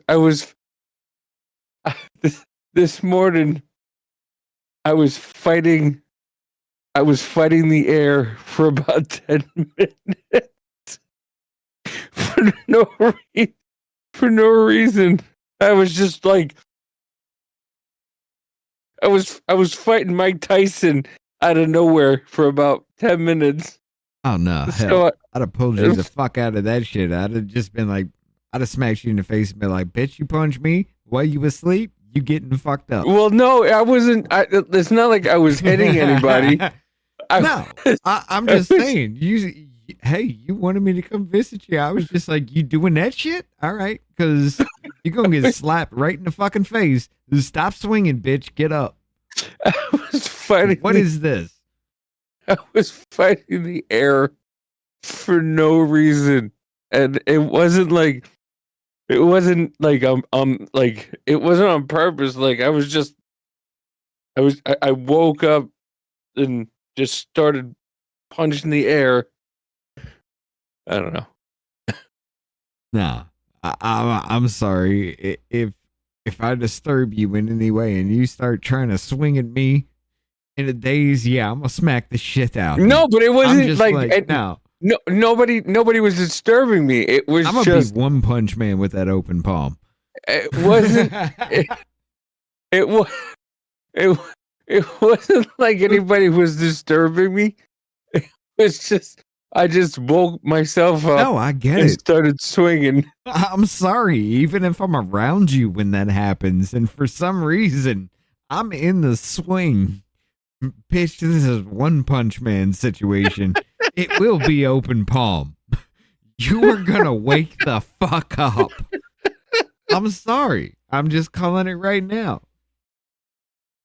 I don't want to have to fight you while you were asleep. All right, so I'm gonna wake you the fuck up right now. I'm sorry. We scroll the fuck out. Let's go back here. No, nobody ever listen. I'm asking chat. Nobody can you make a poll and ask if anybody else does we're gonna that? end this poll here. Let's ask the poll. Let's make a poll. Out of 12 votes in the poll, let's see what's going on. Dr. Morgan, who is the woman right there, 50% said she is a shill. Dr. Cooper, 25%. Mr. Martin, 16%. And Mr. Shea, 8%. Somebody hated him just because he's Korean. Actually, he's Asian. I just wanted to throw that out there. Mike said, I prefer kung fu fighting. It's spicier. Nobody else does that. Nobody just starts fighting the air while they're asleep. You're crazy as shit. Yes. It's going to make student loans more expensive to repay on the back end. It caps the amount of federal student loans that people can take on, but not the amount of Last tuition. night with the meaning that more 5, people my are going poor to have to wife take got on a private full student roundhouse and an cover that open gap. palm to the forehead And as how I does was higher having education a support the country and full-on our economy fight generally? for survival Higher education nightmare. is incredibly important to our economy, and it serves a number of purposes. See? Number one, there's open access schools and community colleges that I referred to. Fucking are let's go. educating people to I'm become not doctors, alone. to become nurses, nurse It's not- practitioners, HVAC repair people, electricians. It's not the people who serve uncommon. our communities every day and make our I don't give a shit. I don't give a shit. Let's fucking go. It's All not right. uncommon. So if anywhere, I'd just be like, I make a fucking sound you don't like. You come off that bed and attack me. No, Bitch, it's like not. I'm not attacking anybody. It's not like I turn around to I want to Amanda. point one thing out before you go any further. I'm going to point one thing out. Why in the fuck does that bitch's sunglasses look fake? Like, they look like it's a transposed image. Yeah, it now. does. It does. Like it's a TikTok filter. And look at her goddamn father. I'm supposing that's her father. Look at her father again. This motherfucker's like, bitch, you best perform. I'm telling you. This dude is just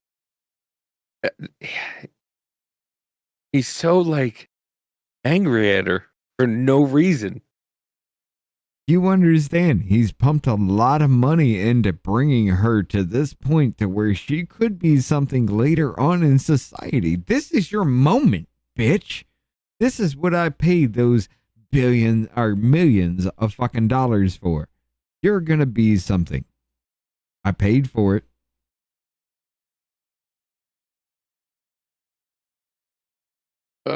Tell me I'm wrong. What video? Jennifer says. What? Please play video, boys. You She wants don't to have keep a going. listen, But our education you don't have a She wants bruise us for to me. keep going. provide funding for or What? receive funding to do research that provides innovations that are incredibly important to our society. They make us safer, they make us healthier, and they make our country more competitive. Well, following up on that, how does the gutting of federal research programs at the National Institutes of Health, the Centers for Disease Control and Prevention, and the National Science Foundation impact not just the institutions, but society and even humanity? I think we're all going to feel the impacts of these cuts for I a know. long time. We're not going to be I know, developing the Deluxe. drugs that make us safer and healthier in this country. We're not going to be developing the innovations that help keep us We can't spend much time on this. Dream gets super vivid, like it's actually happening, and loses, so your body starts to react. That is what is going on mentally. I get it. If it happens mentally, I'm going to break that fucking disconnect in your brain by smacking the ever-loving fuck out of you before you even try to hit me. See? I'm Deluxe- sorry. Deluxe gets competitive it. and power know. manufacturing within our country. Deluxe So gets it's going it. to have a really big impact on us as a whole. I also think that it's going to move more innovation to the private sector, which means that we're really only going to be developing the innovations that are profitable and not necessarily the ones And that the are best only for reason I the don't public as a whole. close And palm most it of our is drugs because are I not initially respect you. profitable without federal research.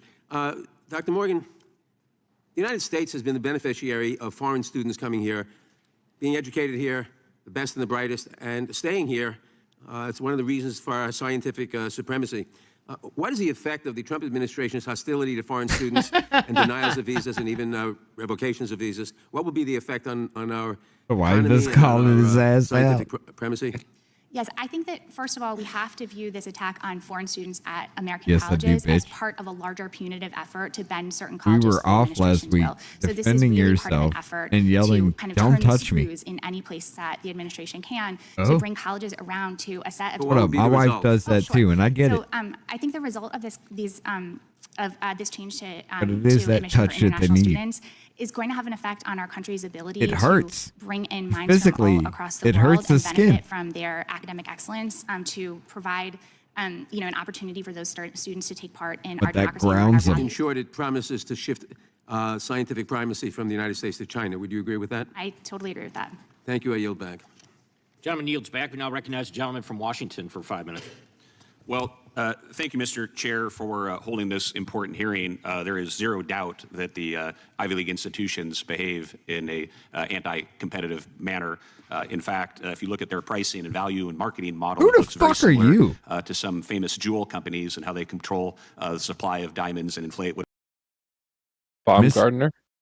Mr. Baumgartner? I don't know who the fuck you are. I'm looking you the fuck up. This is the first time I've ever heard this dude. As a commodity into a precious item of limited scarcity.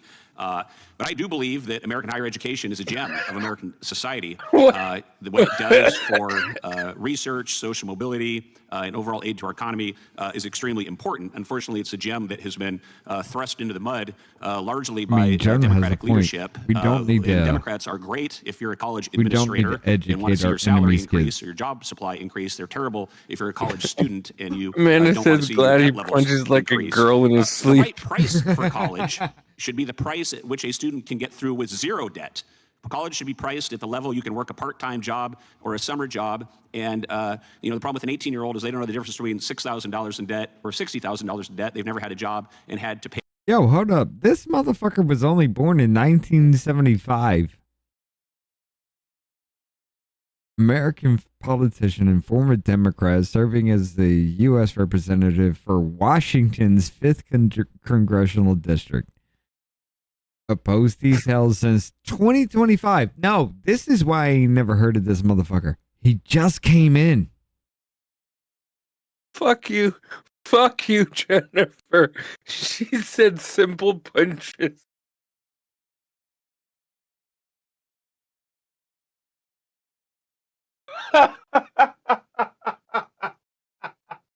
Oh, fuck. This you. motherfucker is making biscuits in his sleep. Simple punches. That's gonna make me. That's gonna make me laugh for the next couple days. Hold on. Simple punch. I'm gonna give respect where respect is due. It's a brand new member of Congress. Everybody. He does come from Washington. Let's actually hear this motherfucker out. Pay it back. So what? From the start. This is a new motherfucker. I gotta give respect where respect is due then. Ivy League institutions behave holding. As gentleman from Washington for 5 minutes. Well, thank you, Mr. Chair, for holding this important hearing. There is zero doubt Let's that see how he the, does. Ivy League institutions behave in a anti-competitive manner. In fact, if you look at their pricing and value and marketing model, it looks very similar to some famous jewel companies and how they control the supply of diamonds and inflate what is a commodity into a precious item of limited scarcity. But I do believe that American higher education is a gem of American society. What it does for research, social mobility, and overall aid to our economy is extremely important. Unfortunately, it's a gem that has been thrust into the mud largely by Democratic leadership. And Democrats are great if you're a college administrator and want to see your salary increase or your job supply increase. They're terrible if you're a college student and you don't want to see your debt levels increase. The right price for college should be the price at which a student can get through with zero debt. College should be priced at the level you can work a part-time job or a summer job And the problem with an 18-year-old is they don't know the difference between $6,000 in debt or $60,000 in debt. They've never had a job and had to pay it back. So what this body should be doing is how do we create an environment where all students can get to school with no debt. When I was in our state Senate, as Republicans, when we took control of the state Senate, we actually dropped the price of college tuition 20% in Washington State under Republican leadership because we were working for the middle class. I've had the experience of going to a big state school, Washington State University, where my father's a professor. I spent a year as a teacher at Catholic University of Mozambique, teaching war refugees. I was a teaching fellow at Harvard when I did my master's there, and I was on short-term on the faculty at Sciences Po University in Paris, which is kind of the Harvard of France. And across all those... So you were literally in the backbone of everything that they're fucking talking about right now. Experiences, what I saw is that the amount of growth in administrators in American universities is simply out of control. When you go to Sciences Po, there's no... The Lux Knight, thank you for the 5. He is all on board with the LGBT. I live here, total what the fuck in this state.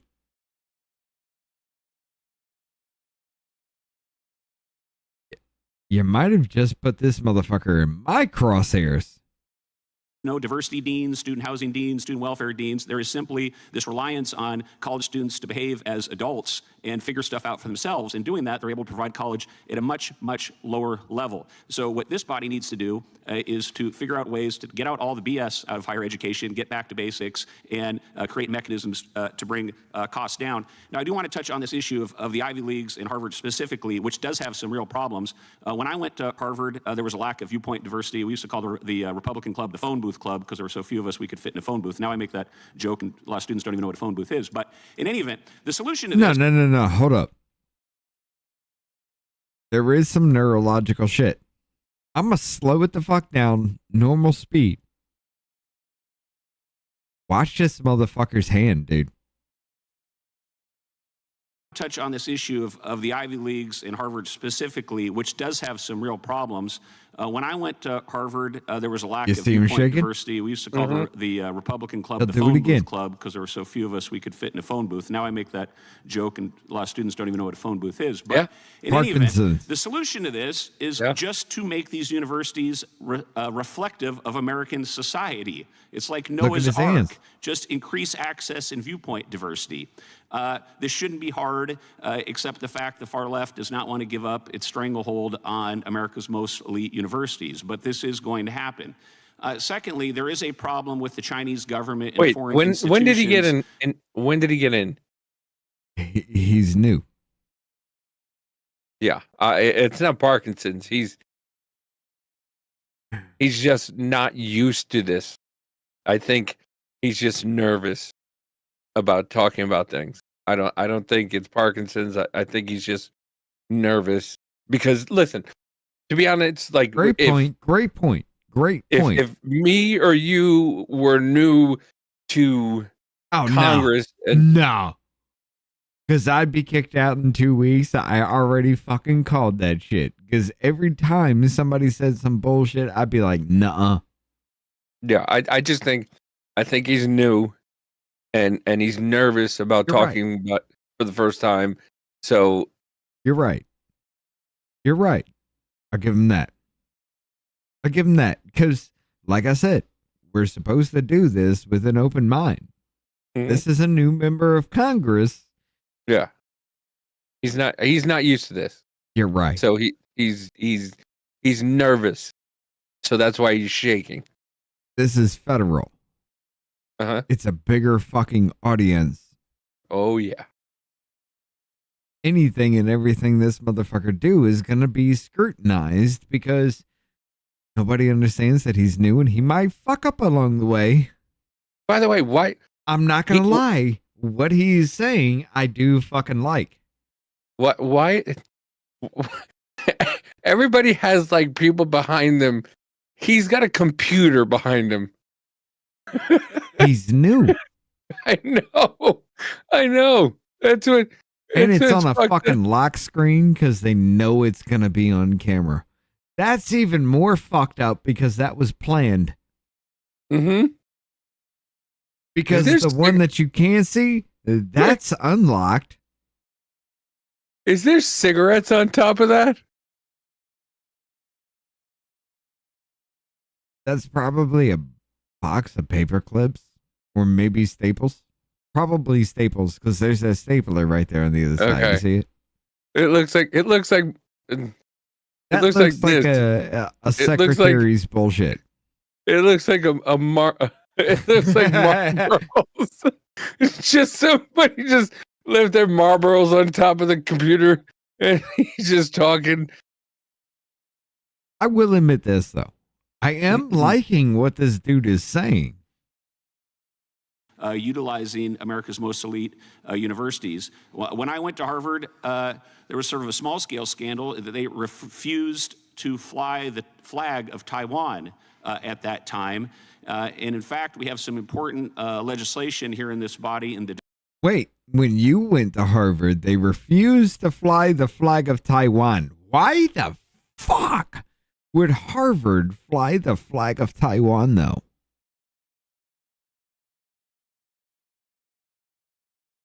Why?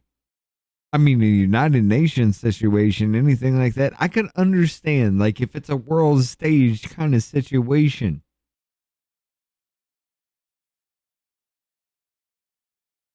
I don't know anything about this. It could be kind of that. I don't know. But Harvard flying the flag of Taiwan? Unless Taiwan is like a Taiwan delegate is being there at that point in time, which could be the case. Why the fuck do you care? Deterrent Act, which we passed out of the House, that would illuminate how much foreign influence is going on in college campuses from places Look, like it China. is coming and even through today, slow as Harvard fuck. resists implementing that bill. I'd like to enter for the record this column, this newspaper article that Harvard has trained so many Chinese communist officials, they call it their party school. So there very much is a problem of China. These universities, if I could enter this in the record. Thank you, Mr. Chair.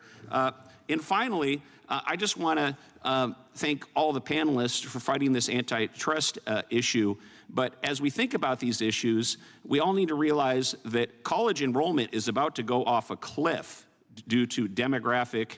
There ain't no motherfucking way that got through. What? Look at YouTube. Read it, Davey. Good luck moving a 2,500 acre farm to get the fuck away from those child molesters. New law protects school staff and students for 72 hours from reporting. Yeah, no. You really Hold don't on. think that guy... You were cutting in and out. Again, good luck moving a 2,500 acre farm to get the fuck away from these child mind molesters. How the fuck did that actually get through, though? With YouTube censorship, how the fuck did the Lux Knight just pull that shit off to put child and molesters in the same thing? Your brain, even, Davey, removed mind. Look at the legs, though. You see it?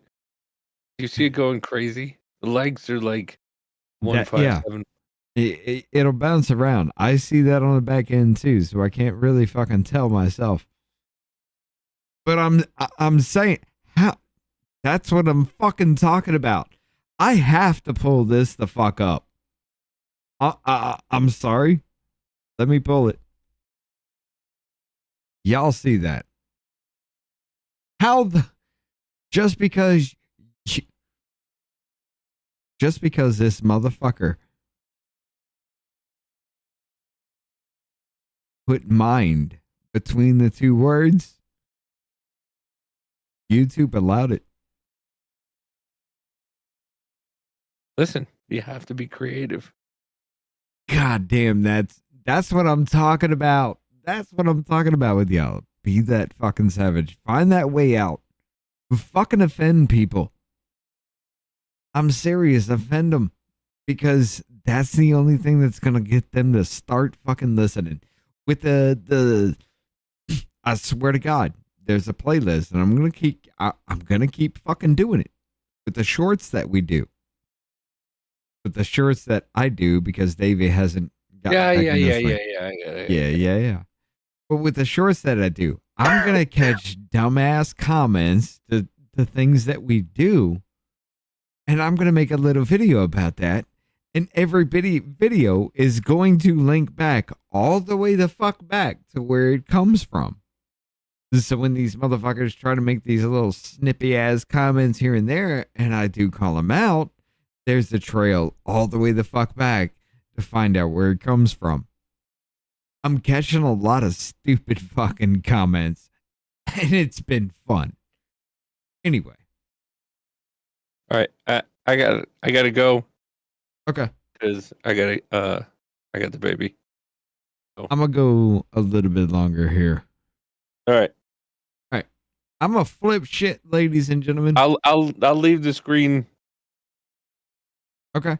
You want to leave the screen go? open so that way? Yeah, I'll leave the screen open so that way, you don't have to change everything. But yeah, I'm gonna go. All right, take it easy, brother. Later. Love y'all. Appreciate the fuck out of you. All right. And I will mute him just in case something happens on his end so that we just have this.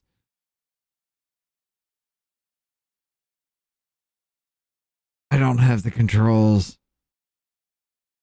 Oh, this is all right.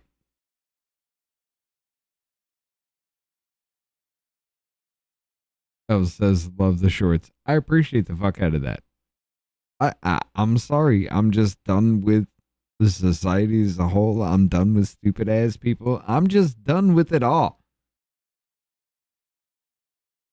Changes in America. We have a silver tsunami of older Americans, and we have a dwindling rapidly supply of college students because of demographic factors in terms of birth rates and also the cost. So this anti-competitive behavior will likely become worse in coming years as the total market for college students reduces. With that, I yield back. Gentleman yields back. Mr. Nadler is recognized for unanimous consent request. Look at that. Look at that. Mr. Chairman, I ask unanimous Again, consent to enter into the record an on article the dare to from try New America again. titled, It "The House fucking Reconciliation worked. Bill makes college less affordable, all to pay for tax cuts for millionaires and billionaires," that argues low-income There's how you commodity get students past will, that quote, YouTube. borrow more but with worse terms. Without objection. Thank you, and I also seek If it unanimous works in consent Super to enter Chat, into the record two articles. let it One fucking entitled, rip. "The number of 18-year-olds is about to drop sharply," as the gentleman said. Without objection. And another entitled, "Declining enrollment is leading to school closures." Without objection. The ranking member of the full committee, Mr. Raskin, is now recognized for 5 minutes. And thank you, Mr. Chairman. Mr. Shade, so you describe yourself as a son of wealth and privilege. I think you describe yourself as a legacy student. Does that mean your parents or your grandparents went to Brown? Yeah, my father went to Brown. But other than having some complaints like the beef mushroom blend, you're really speaking not so much for yourself, but for other kids. You say the kids who are not born on third base. Is that right? Absolutely. I think that. Hold on, ladies and gentlemen. This is what I was talking about with Isa. But the below, it's a little more soft because he's leading him in. And this is what I was talking about. The value of an Ivy League degree used to mean that you were smart, that you're brilliant, but I think it's being diminished. And as you know, the vast majority of young people who want Oh, hold on. third base, is that right? Absolutely. I think the value of an Ivy League degree used to mean that you were smart, that you're brilliant, but I think it's being diminished. And as you know, You have a fucking point, but the delivery was off. Just because you go to an Ivy League school doesn't mean I need to bow down to your authority. Taylor Lorenz is a goddamn shining example of that shit, you dumbass. vast majority of young people who want to go to college are not going to be able to go to Brown, even if you increase the class size as you've advocated by a couple hundred kids. The vast majority are going to end up going to, if they can afford it, state universities, there's something community actually colleges, fucking. and so on. So my question for you is, will you use your platform here today to oppose the major cuts in Pell Grants, which have allowed an avenue? I will say this. That is Mr. Correa that sits right next to Raskin. That chair is wobbling like a son of a bitch. For upward mobility and education for young people that are built Oh, into you the stop current it? tax bill. 1.4 No, there goes. million There Americans goes. You will see be it? thrown off. And I just wonder if you would oppose the cuts to Pell Grants, the cuts to student loans, and the He's cuts, the itching. 80% He's cuts itching. to college work study, which allows people to work their way through college. Well, I think something that we've observed economically is that... No, I'm going to, like my friend, I'm going to ask you to answer the question. Do you oppose all those cuts or do you support them? I guess I believe that that subsidizing education only increases the cost because... So you favor those cuts. So you would just get rid of the Pell Grant program, is that right? I'm not an expert on the Pell Grant program, but I know that generally... You seem to be an expert. So you don't favor Tony, hey, federal student this salty aid cracker to is kids a who lot wanna go bigger to than college us. for Pell Grants or college work study. You're opposed to that? I will say this. If bar none still makes it, this motherfucker literally tries to get canceled. In just shorts. If bar none, yeah, he may be a big name that everybody fucking knows. He walks that line a lot of times. I think that when students don't pay the cost of going to college, then we've seen prices rise. Made yourself clear, and thank you for coming in for your testimony. Look, a point was made before that collusion is per se illegal. Style. Which of course is true as a matter of antitrust law. I need to refine but it. Per se collusion is only illegal That's all I'm if saying. there is actually per se collusion. Now, this reminds me of a hearing that we did over in the Oversight Committee with Chairman Comer about impeachment, where the Republicans lined up all these witnesses about impeachment of Joe Biden, and then all of them said that they didn't see evidence, they were not aware of evidence that would justify impeachment. And so the two expert witnesses here... Actually, Jennifer, I would fucking love it. I'd do a morning one to just get your blood fucking pumping, and he does an afternoon one just to kind of be like, why the fuck do I care? Come on now. And we finish it off with a live at the end. I get you pissed off with your fucking day. And on your way home, he's just there to say, yeah, fuck it. Who the hell cares? This is dumb anyway. And then we finish it off with a live at the end of the day. I got plans. But I also have to piss. We will be right back with the camera. Dr. Cooper and Mr. Martin, as I'm reading your testimony, are saying that they don't have evidence of price fixing. Mr. Martin says, I think you just stated it, I'm making no judgment about any current conduct. You're not making a statement on that. Dr. Cooper, you said my testimony does not take a position on whether Ivy Leagues are coordinating their pricing decisions or whether they're in violation of federal antitrust law. So again, this is much ado about nothing. This is an attempt just to create kind of a propaganda smokescreen to attack the Ivy League schools, and your expert witnesses are saying that they don't have evidence that there are antitrust violations going on. And of course, they're correct, because if there were, the Trump Department of Justice would actually be engaged in prosecution or an investigation of them. So we have one champion of the working class at Brown University who is opposed to Pell Grants and other means for kids to actually go to college in America, where most kids do go to college, and two expert witnesses who don't see price fixing taking place by the Ivy League institutions. But there is a real problem in America. Only 10% of college students go to for-profit colleges, but they're responsible for 50% of all student loan defaults. And I'm going to ask for unanimous consent to enter a campaign statement by Marco Rubio entitled, "Trump University is an absolute scam. Get the facts about pending litigation," if we could, Mr. Chairman. But Dr. Morgan, let me go to you. How does the Republican attack on regulatory protections against for-profit colleges and universities affect the fraud against students taking place and the education market generally, because they are dismantling the regulations that were put in place to protect students against for-profit university fraud. Yeah, we're seeing action both here in Congress and at the Department of Education that are dismantling or laying. All right, check this out, Elf. Let's see the chat. People would be road raging to and from work. I don't think so. You'd be road raging to work, but from work, Davey's at. Why the fuck do you even care at this point? You're stuck in traffic. Why are you raging out about this dumb shit? And then we finish it off with a live of that kind of thing. Y'all don't understand his work on TikTok. Like, for some reason, he had an idea to put his phone in his freezer. He would do a little short, hit the record button, and edit all that shit out. He would hit the record button, close his freezer, open his freezer, say whatever speech he wanted, and then close the freezer again. The audio wasn't there because he was using the audio from his camera or from his phone instead of some other source.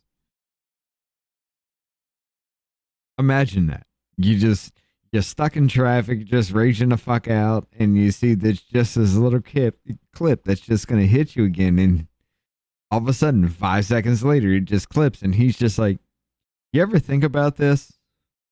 And then closes the fucking refrigerator door or freezer door.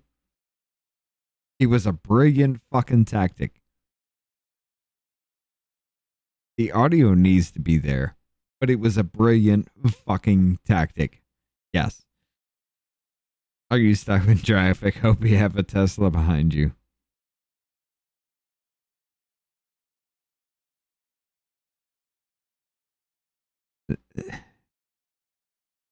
That would be a problem, would it not? Because everything's still running. The battery's still fucking draining. You ain't going goddamn nowhere. Your next fill up, do you know where it is? Goddamn. Deluxe with the 2. Thank you. Laying the groundwork to dismantle all of the protections that have been put in place for for-profit schools. And what we've seen cyclically over time is when those rules are pulled back, we have increased enrollment in for-profit colleges, we have increased debt that people can't pay off, and we have increased allegations of fraud. Okay, and what about their move to abolish the Department of Education and to gut the Consumer Financial Protection Bureau? Will that exacerbate the difficulties that young people are having paying for college? We're taking the cops off the beat who can actually identify that fraud and stop it and put money back into people's pockets. Gentlemen, it's time. Hold up. Let's hear that last fucking question from Raskin and her answer. Off, and we have increased allegations of fraud. Okay, and what about their move to abolish the Department of Education and to gut the Consumer Financial Protection Bureau? Will that exacerbate the difficulties that young people are having paying for college? Because they're making cuts to something that is being used and abused, will that affect the people that are using and abusing the system? Taking the cops off the beat who can actually identify that fraud and stop it and put money back into people's pockets. Gentlemen, it's time. We're taking the cops that would find that shit. You know, those sons of bitches that just sit there and making money off of your tax that could find that shit. Like there isn't somebody that should be doing up that up the chain of command if we're talking about the Department of Education, you dumb whore. Oh, wait, I'm sorry. I understand.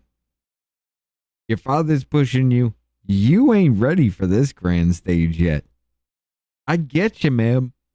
But goddamn, you already fucking know. Look at the look in her eyes right now. She already fucking knows what she's saying ain't true. But her father has paid a lot of money for her to be there. That's in a lot of places. Y'all see it all the fucking time. Other yellow There we go. See, it's still propagating. Slow as goddamn ball sack. The Lux Knight gifted the memberships a long fucking time ago, and Other Yellow just now got one. What? I will admit this. Rumble is always a fucked up situation as far as like servers are concerned. They're always somehow always under a DDoS attack at any fucking given moment in time. It's weird how real breaking information happens and Rumble is always hit with a fucking attack. And at the very same time, a lot of people want to use it. Gentlemen's time has expired. I ask unanimous consent to enter into the record the following article from Ivy Coach titled Ivy League Tuition and Fees for 2024-25, comparing tuition rates amongst the 8 Ivy League schools, and also an article from Ivy Coach titled Ivy League Admission Statistics, comparing the acceptance rates amongst the 8 Ivy League schools. I now recognize the gentleman from Virginia. Thank you, Mr. Chairman. I appreciate the hearing and I appreciate the comments of the ranking member. Let's define what collusion is. Let's actually look at Cornell Law School's definition, an Ivy League definition of collusion in antitrust law. Horizontal collusion exists where competitors at the same market level. Okay, I will say this, Deluxe. I was reading that in a cadence that didn't make sense. So, yeah, brake checking a Tesla, and I promise your road rage will transfer. Like they say, someone has to gain the weight while you are trying to lose. Yes, while you are putting on them brakes and you are slowing down that weight that is traveling at whatever, and a Tesla can do it on a fucking dime? Yeah. Agree to fix or control the prices they will charge for their respective goods or services. For instance, 2 parties may collude by limiting or restricting supply, sharing insider information, or dividing the market. It's very clear that the 8 Ivy League member institutions have a long history of colluding with each other and other elite higher education institutions.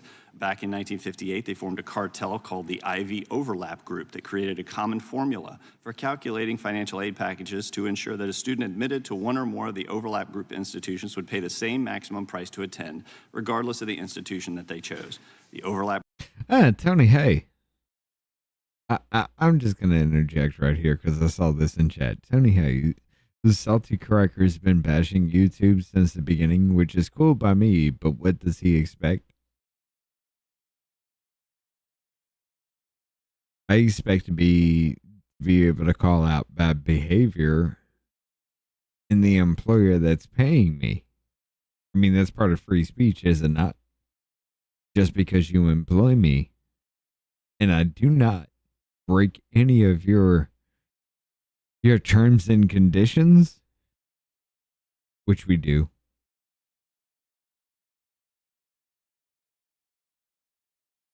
I mean, why should you be punished just because you speak out against the people that pay you? Come on, brother. Think about that. How would you feel if your boss was doing some very, very shady shit that you actually found out about? You stumbled upon. And then, because you stumbled upon it, they found out. Your boss said if anything happens, that's your ass. Because you found out about what they were doing.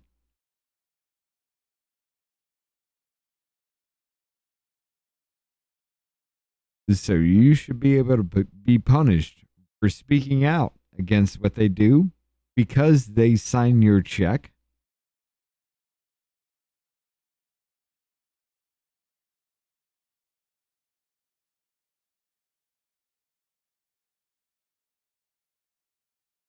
I get you. Every channel I watch on YouTube bashes YouTube. If you literally get kicked off, I will follow you. But if you come back, if you keep coming back, I think you're a 4-star wuss.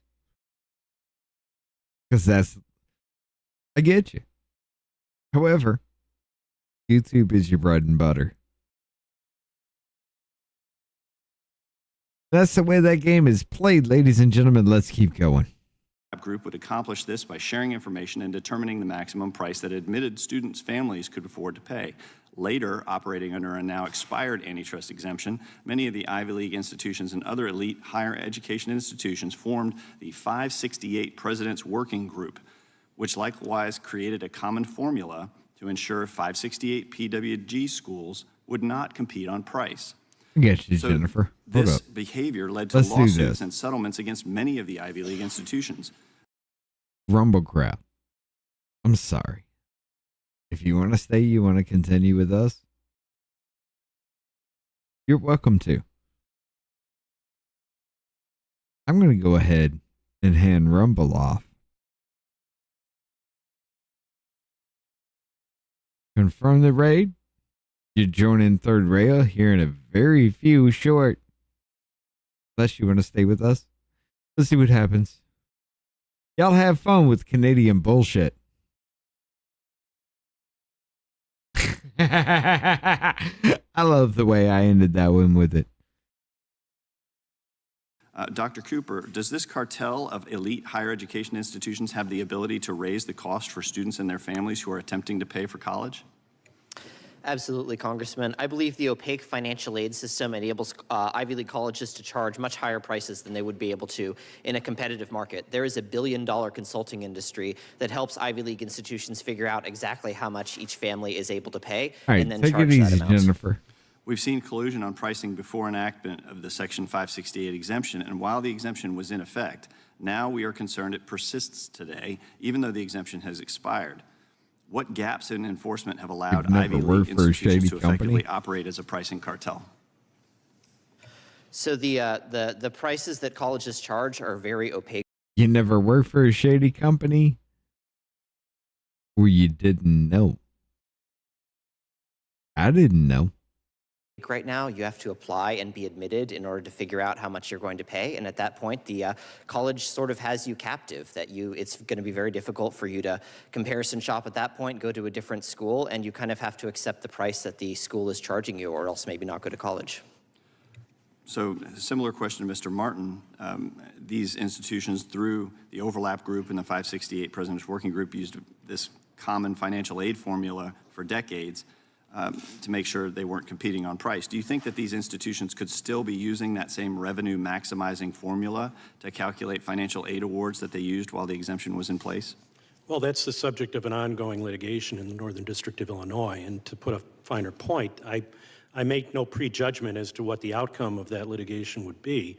I only note that 12 of the 17 member institutions have settled it for a total of $320 million. It survived a motion to dismiss. It's gone on through discovery. And quite candidly, some of the documents in that case will be challenging for the remaining defendants. We got about 30 minutes And if left. they are I'll play shown that. to be using the same formula, could that present significant antitrust issues? It could. There are substantial damages alleged in the case. Mr. Shee, Brown's estimated cost of attendance during the 25-26 academic year is $97,284 per year. That means Brown values a degree from its institution at almost $400,000. Do you think a degree from Brown is worth nearly $400,000? That's a very good question. I think that is that empirically it's just barely worth it. But I think that for the kids who it could help the most, that's too much for them to pay up front.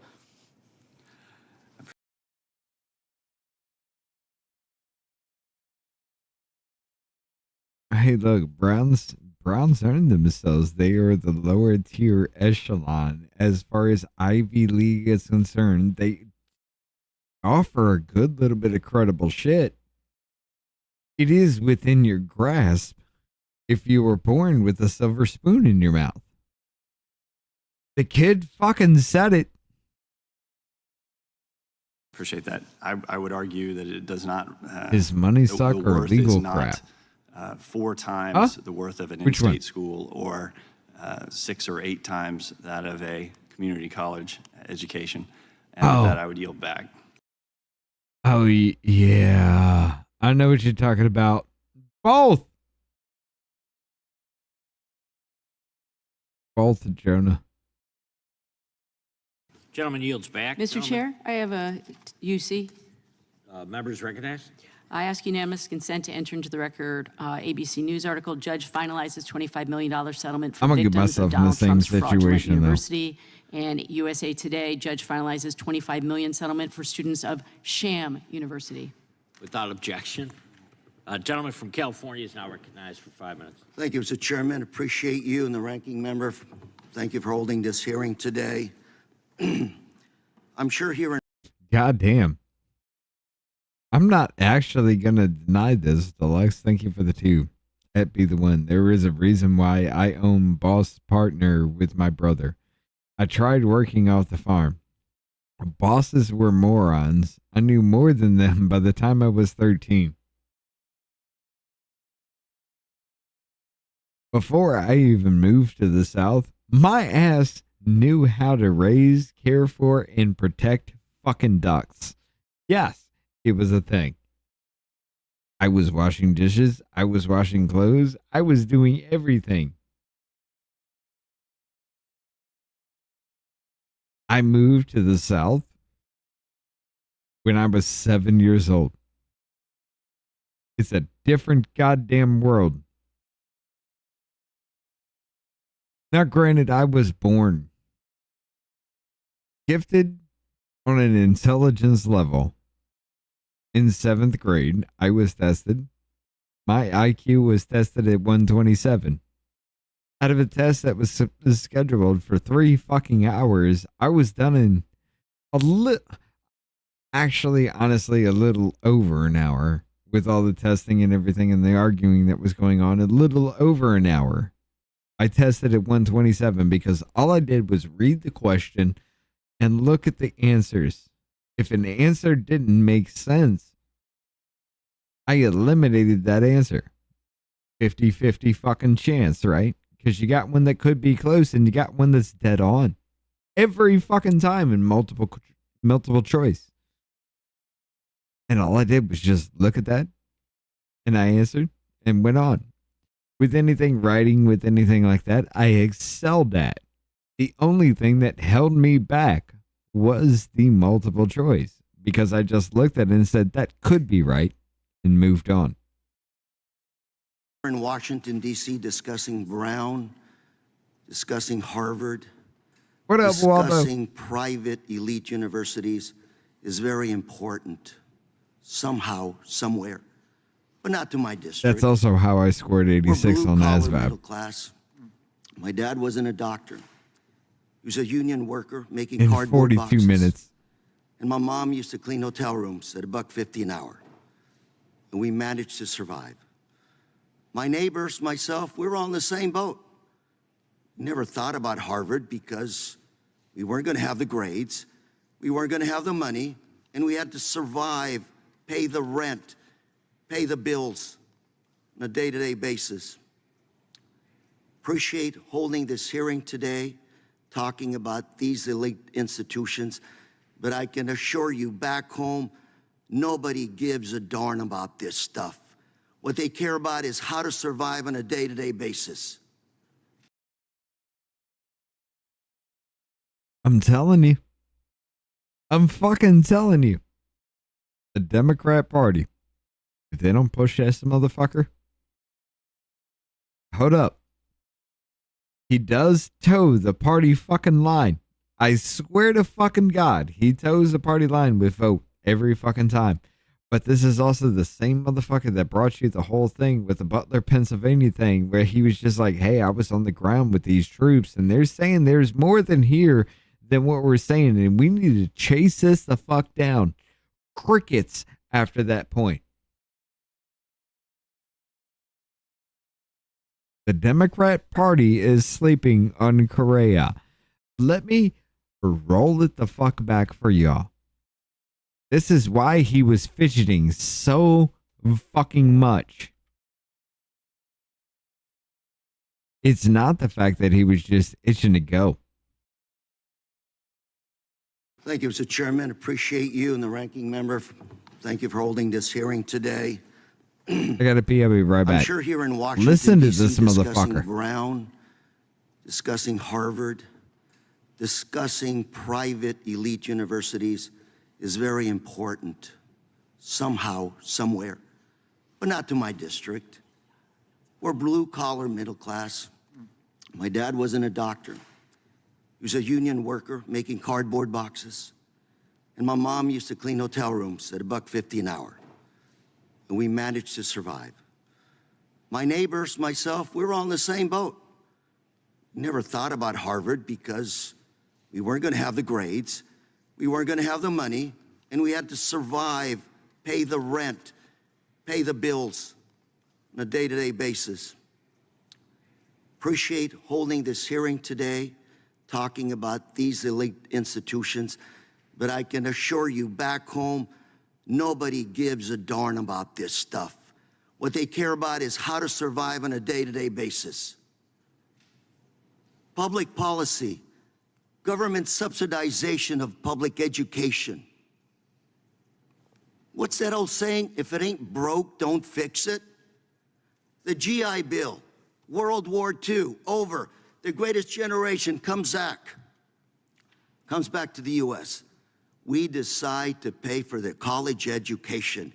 We educated a generation, the greatest generation, that built the greatest country in the world on the government dime. My generation. I did go to the Harvard of the West Coast, Cal State Fullerton. Second-rate school, not a UC, but a Cal State.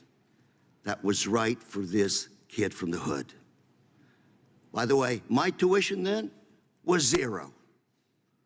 Pell Grant, Cal Grant, paid for everything, and I skipped a few meals to make it happen. Here we are today, discussing Harvard, Brown. I'm gonna have to go back and tell my constituents that the 2 or 3 hours spent here today is gonna make a big difference in their life. I will tell you what they're looking at. Pell Grants, Pell Grants, cutting of Pell Grants, school loans.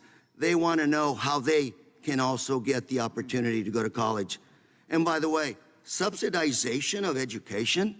I thought we were all taxpayers. Do we not have the opportunity as taxpayers to say where our tax dollars are going to go? And don't those taxpayers go to our children, the greatest gift God gives us, our children, to educate them? So what's wrong with a subsidized loan that they will have to pay back?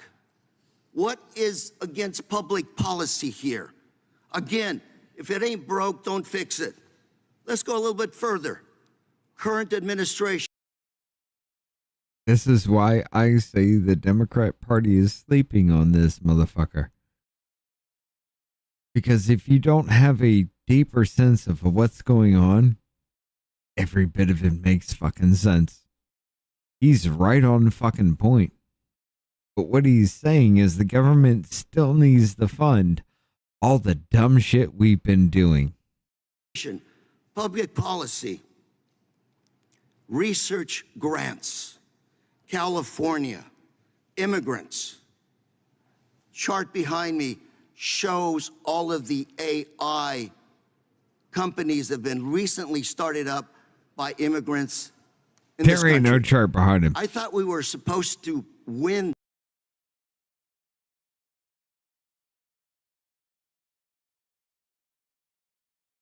Unless you're talking about this chart right here.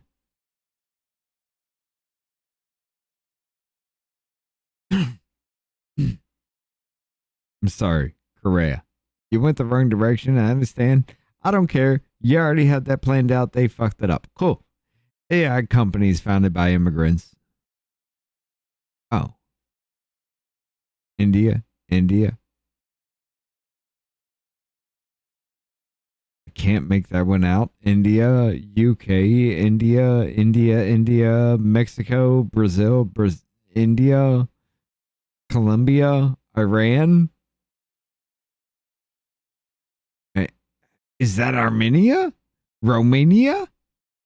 China? Those two are fuzzy. But it looks like Armenia and Romania.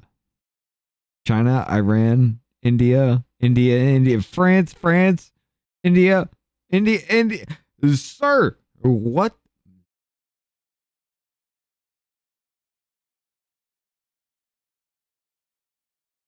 what did you prove with the college goddamn students? With a little bit of coercion, you can create an army. The AI competition.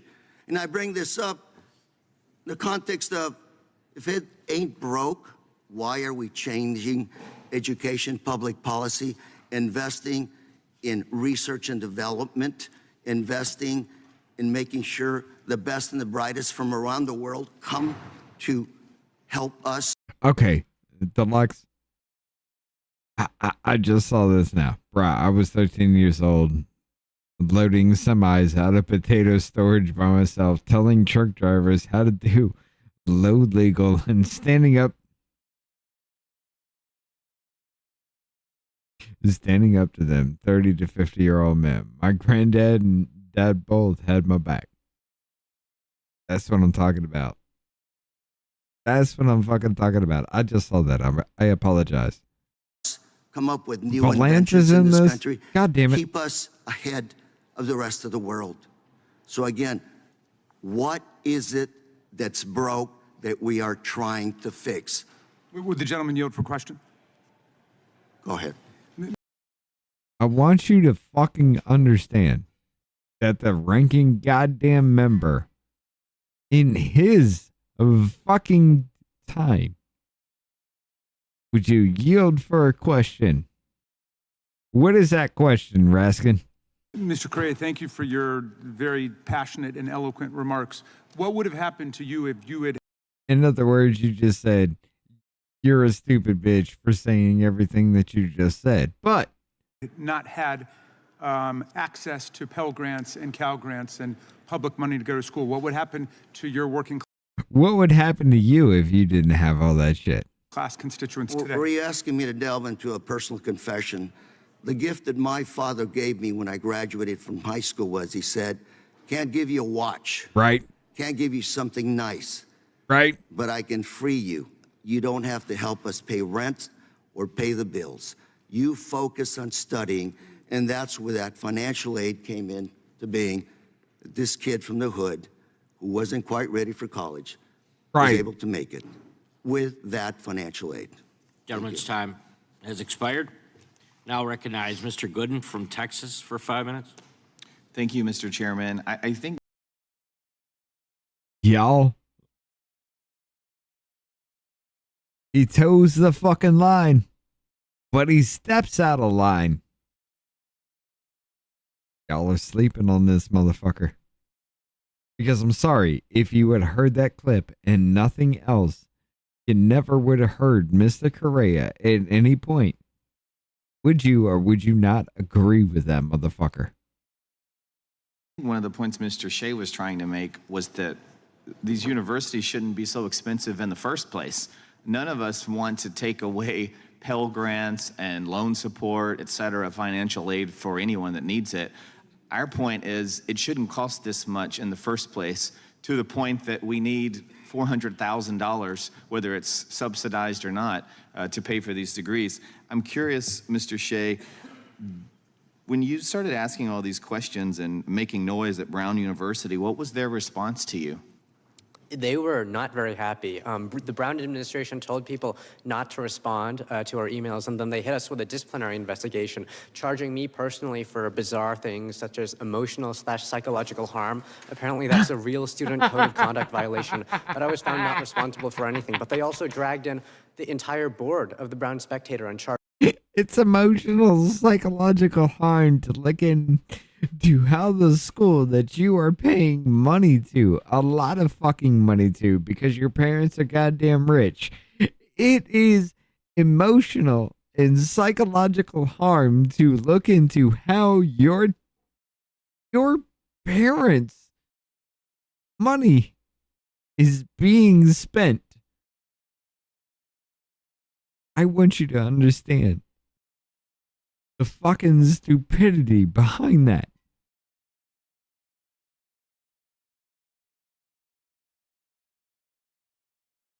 Because you want to look into how your parents' money is being spent as a student of that fucking school.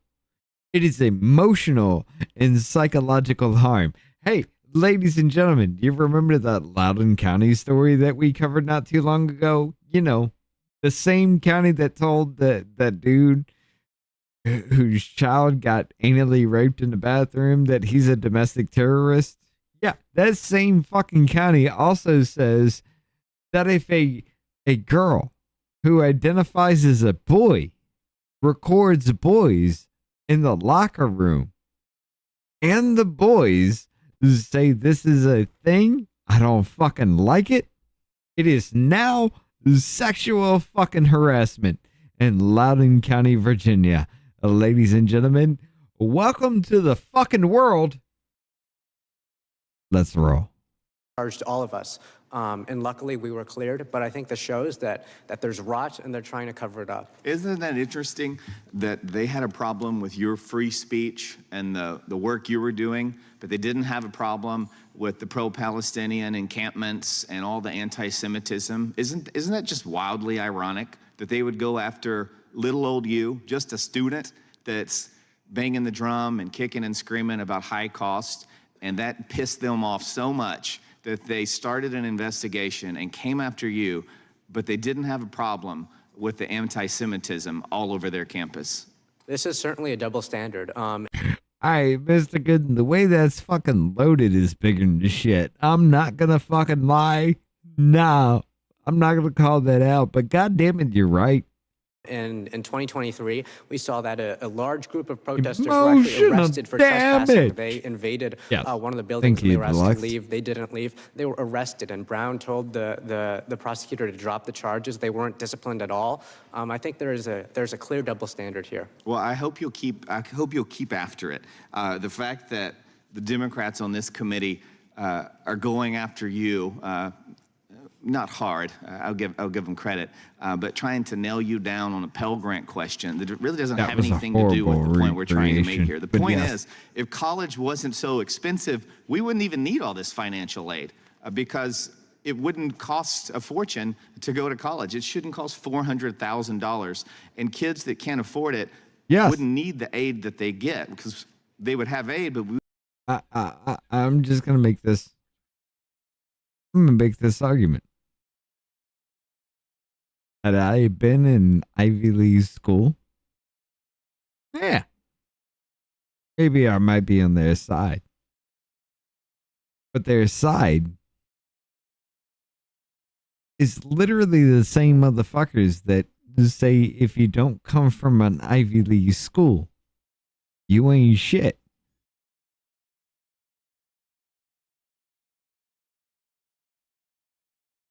Wow. Come to that reconciliation, ladies and gentlemen, because my parents weren't shit. I ain't shit.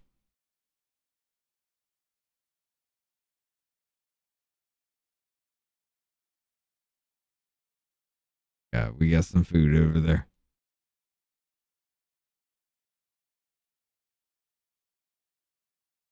I gotta get it. I'm hungry. we would need $400,000 of it. And so I hope that every child, every student in America can go to whatever college they want, but they're not going to as long as class sizes are limited and the price tags keep going up. Another interesting tidbit that I have found in all of this is all these endowments. One of my colleagues on the other side said taxpayer money was meant to go towards funding this. If an Ivy League institution has billions of dollars in their endowments, then I'm wondering how much needs to be given to this university with extra taxpayer dollars. Dr. Cooper, will you comment on that? Absolutely. Some of these Ivy League universities have endowments in the tens of billions. Harvard is an endowment worth $50 billion. And these institutions actually are less likely to provide institutional financial aid than other private colleges with fewer resources. And yet my colleague over here seems to just be outraged that we would want Harvard or Brown or name your university to use their endowment billions to educate the masses rather than to use taxpayer dollars to further their cost escalations and their price increases. Am I missing something, Dr. Cooper?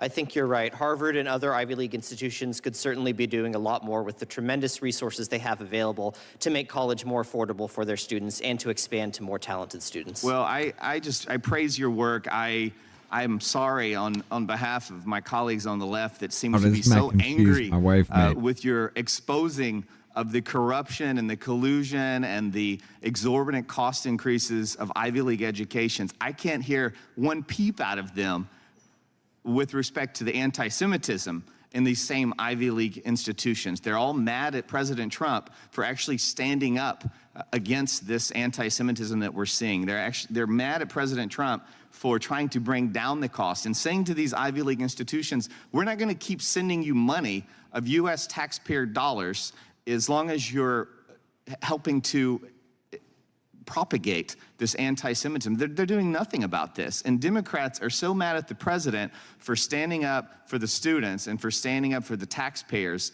that they instead are wasting your time going after you. So keep it up, Mr. Shea, Dr. Cooper, Mr. Martin. I appreciate your work, and I encourage you to keep the pressure on Brown, especially Mr. Shea. Don't be discouraged, and know that the American people, the vast majority of the American people, support your efforts, and we stand with you, and we share your views. Thank you. I want y'all to understand that motherfucker, as critical as I can be,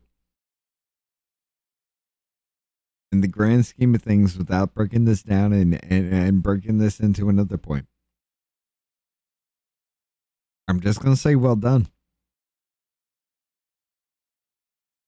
That was the leading. There was a lot to it.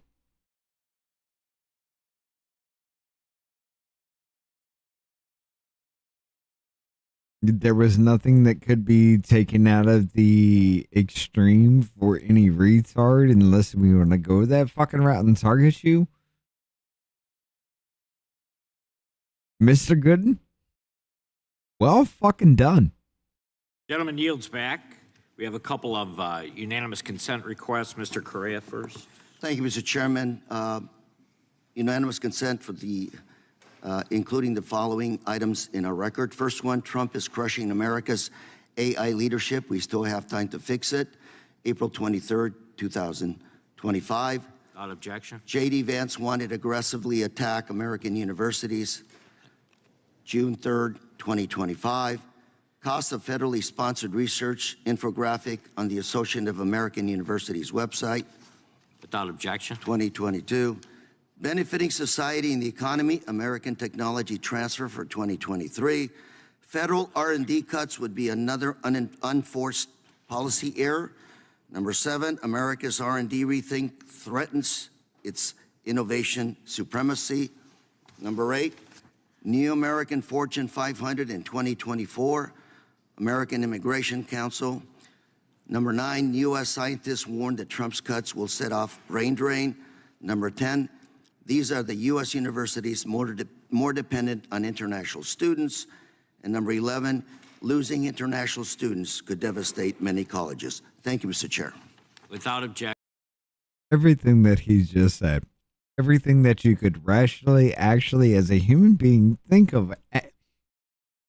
Okay, maybe you have a point. Maybe. Even if he brought you to that. Every bit of that.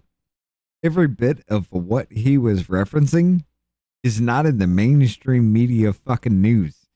This is why the Democrat Party is fucking sleeping on this motherfucker, and I swear to fucking God. Action. Mr. I'll Chairman. ask unanimous consent to enter the record the following. This motherfucker's Washington on Post point. article titled "Students Overpaid Elite Colleges, $685 Million, Price Fixing Suit." A press release from Berger Montague titled "Plaintiffs in Elite University Price Fixing Case Settle with Caltech and John Hopkins." And then also plaintiffs' memorandum of law in support of their motion for class certification in the case of Corzo versus Brown. The gentlewoman from... Mr. Chairman, I just had one more, if I could.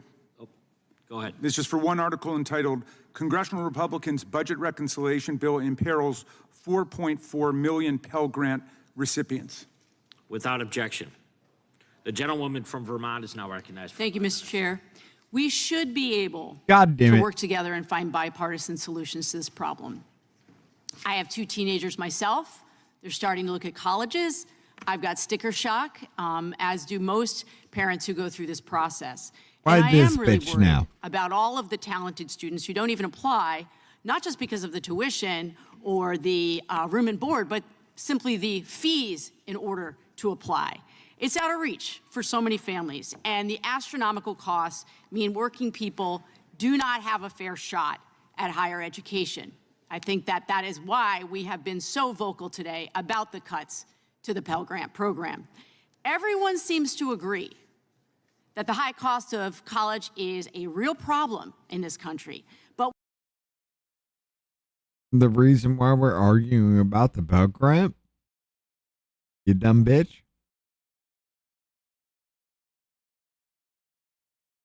is because I don't qualify for the Pell Grant. The reason why we're arguing about that is because the motherfuckers that can provide for a university, the motherfuckers that can donate to a university, are those kids that are chosen because they did that action and they continue to do that action. we can't seem to agree on how it is that we're going to bring down That's tuition how you costs. get a king. This is the kind of things that Americans want us to be working on, to the point that my colleague was making here. They want us to come together and actually dig into the problem of how we solve this so that every student has an opportunity to go to college. But that's not actually why we're here today. It's so clear that that's not what this is actually about. Dr. Morgan, I'm so glad. Hold on, bitch. The entire fucking hearing's been about that. I don't know what the fuck you're talking about. Even Raskin, as fucked up as he said, even Raskin didn't break rank from the fucking hearing. That you're here, and I thank you so much for your time. Can you, take us through sort of the crux of what it is that we're supposed to be doing here, which is unpacking all of this? What are the things that are driving these higher costs in education? Yeah, thank you for the question. It differs really by sector. There are a lot of varied factors that go into college costs, but it really differs by the type of institution and the type of business model. So when we take a look at a for-profit college, they're out to maximize their profit. So the cost of providing the education is actually quite low and doesn't really drive That motherfucking the tuition that prices. dude in the back. Their cost of marketing is quite high because they're trying to bring people in the door.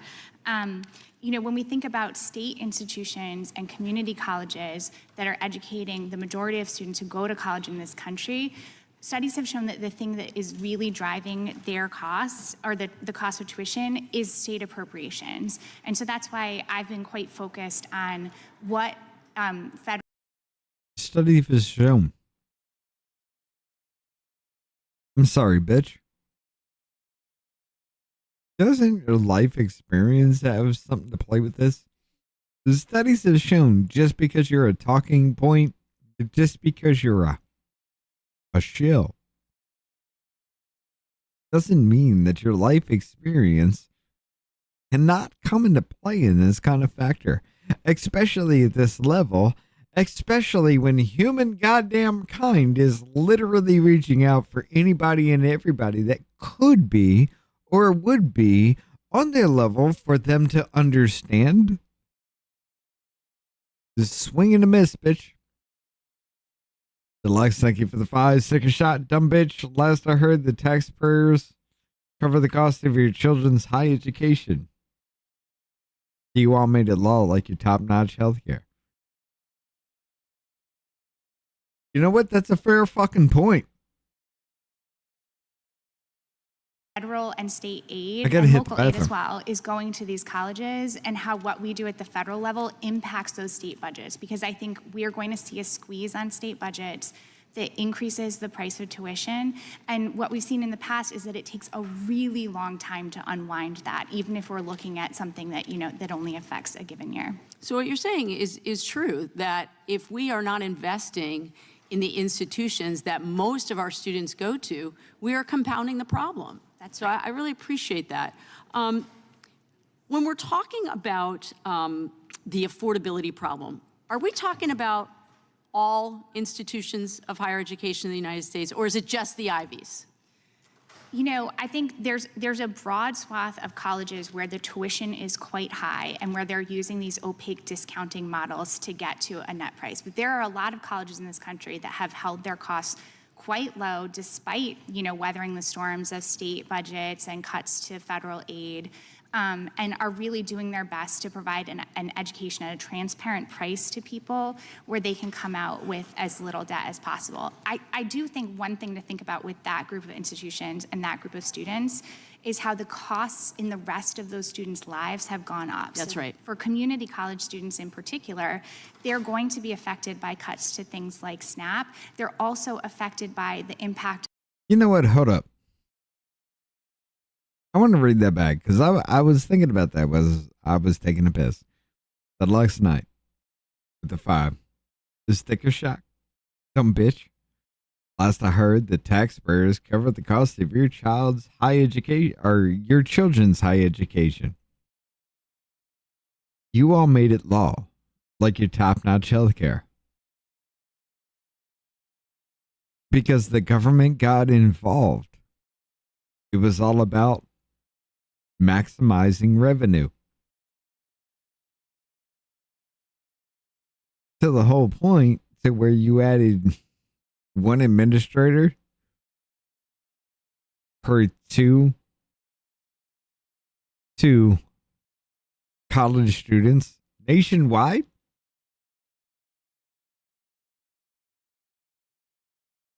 I think that's a little too fucking much.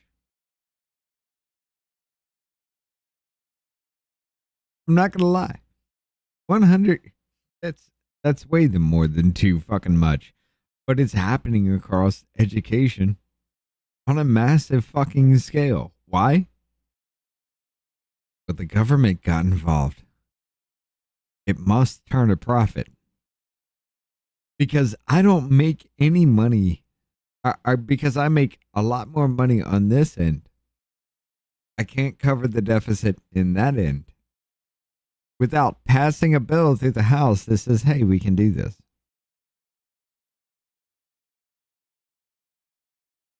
That's the problem. That's the problem with bills right now. Because, hey, we got bills that'll fund for the next 10 years of shit. Who knows if it'll fucking work, but we're going to do it anyway. Of things like the tariffs and the cost of living increases that's driving for families. So for them, the whole package and their indebtedness to achieve an education is going to be higher because of all of the rising costs that we're seeing right now. I really appreciate that. It's a complicated problem. It requires a seriousness of purpose and not some sham hearing. My Republican colleagues are not here to seriously investigate the problem of college affordability. They are here to advance Donald Trump's culture war against people and institutions that he doesn't like, and to go after anyone who remotely disagrees with him. He wants. Wait a minute, Miss Ballant, whatever the fuck.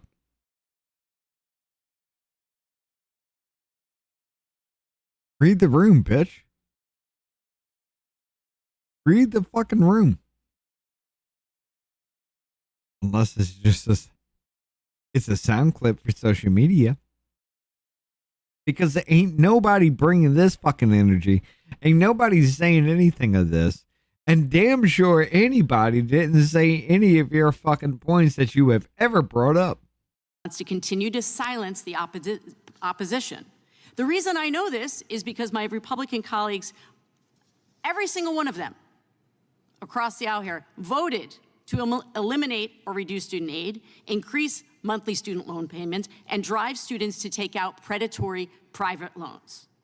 So this hearing, once again, which we have seen over and over again in this committee, is to do the president's dirty work. We have real work that we should be doing to support our students, but we are preoccupied with going after the president's supposed political enemies. It's a shame, and it's a disservice to our students across this country. I yield back. Gentlewoman yields back. The fuck did anything you say have to do with any bit of this here hearing? Gentlewoman from Wyoming is recognized for 5 minutes. Thank you. I yield my 5 minutes to the Mr. Niels from Texas. Thank you, Ms. Hageman. Thank you for our witnesses taking the time to be here. As we've already discussed, the tuition. Wait a minute. Hageman's taking the back seat. All right, I'm going to listen up. Rates at self-proclaimed elite universities have ballooned over the years due to long-standing collusion between them. Long-standing collusion. This has allowed these schools to accumulate the kind of severe administrative bloat rarely seen outside of our own federal government. As Dr. Cooper testified, Ivy League universities average 1 non-instructional staff per 2 students. How do you like that ratio? Yet the average private university gets by with 1/3 the administrative staff. And much like we see in the federal government, at some point, bureaucracies, they get so big, fat, bloated, that they serve no real purpose other than to justify their own existence. If these elite universities have 1 administrative employee for every 2 students, then what exactly are they employed to do? Well, one of our witnesses, Mr. Alex Shea, decided to ask. Great question, Alex. Pursuant to his work as a student journalist investigating administrative bloat at Brown, Mr. Shea emailed all 3,805 non-faculty employees of the university to inquire about what their job entailed. Sorry, guys, I had to get some food. Rather than simply respond to the inquiry, Brown chose to initiate disciplinary proceedings against Mr. Shea. I was so appalled when I heard about this that I wrote a letter to Brown urging them to reverse course. I believe our fearless leader, Oh, come on. Come on. That strongly worded letter. Do you think that's working, Mr. Nels? Where's your balls, son of a bitch? Where's your goddamn balls? Chairman Jordan and the committee, they wrote a letter, and Brown reversed course, and I'm glad they did. It's one thing to create a vast, useless administrative bureaucracy to justify an exorbitant tuition rate of $93,000, but to punish a student journalist for daring to ask a question about it is unacceptable. Mr. Shea, what first prompted you to make the inquiry? That's an excellent question. So Brown has a $46 million budget shortfall, even while charging students the price of a luxury car. And it doesn't seem like they want to cut any administrators. They're having hiring freezes, but they're not willing to cut any jobs. So I thought this was something that needed to be looked into. Why do you think the employees at your email, they didn't answer your questions? Many of them didn't respond? Well, some of them answered, and the ones who answered seemed to have pretty useful jobs. So I guess we can maybe infer that the ones who didn't have jobs that are not so important. The ones that didn't were too embarrassed. They were too embarrassed. They weren't going to respond to you. Why do you think elite schools like Brown might be more frugal in administrative spending if they had to pay the same 21% tax rate on their endowment profits as corporations? Certainly. I mean, when you have to pay higher taxes, there's less money floating around, and you got to tighten the budget. Now that's beautiful. We put it in reconciliation now. So these universities, it was 1.4. Now it's going to go to 21%. 21%. I'm so excited that that legislation was in our reconciliation. You know, I'm going to say this. What was that Jungle Book? The snake's name, wasn't it Bagheera? You know, the snake in the cartoon version, not the live action bullshit. The snake just sit up and just like do the little daze thing. And you hear his voice just trail off. That's what I'm hearing from Mr. Nels right now. How about you, Dr. Cooper? What do you think? I think that the 21% tax on endowments will probably induce some belt tightening among these Ivy League institutions. And I would also note that the tax is structured such that if you expand your enrollment, you face a lower tax rate. And that might be an inducement that some of these colleges need to actually admit more qualified students from middle-income backgrounds. Well, let me be clear. We're not actually taxing the endowment itself. It's the net profits, the earnings on their investments. Okay. And we're expecting $7 to $10 billion annually. $7 to $10 billion. It's a big deal. Mr. Big Cooper, deal, the yeah. average four-year private university costs around $35,000 per student, while the Ivy Leagues average $126,000.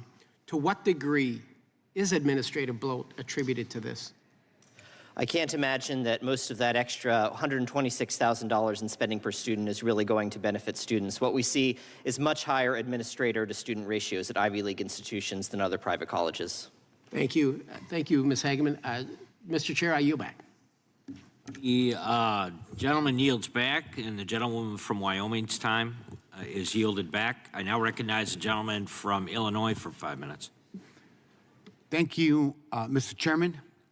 This hearing highlights a real problem, the crisis of affordability in God higher damn it, education. Hank Johnson is here. But instead of focusing gotta on hear it. systemic issues and solutions, Republicans have chosen a narrow and misleading target, the Ivy League, which enrolls less than 1%, Is the schools half gonna of tip over? 1% of all undergraduate students. It's been stated Are they before. gonna capsize? Rising costs are not unique to the Ivy League.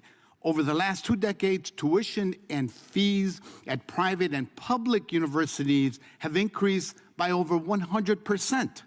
So this problem isn't limited to antitrust violations by the Ivy League. It's a problem that affects working families, regardless of which school students attend. And this problem is rooted in the commodification of education.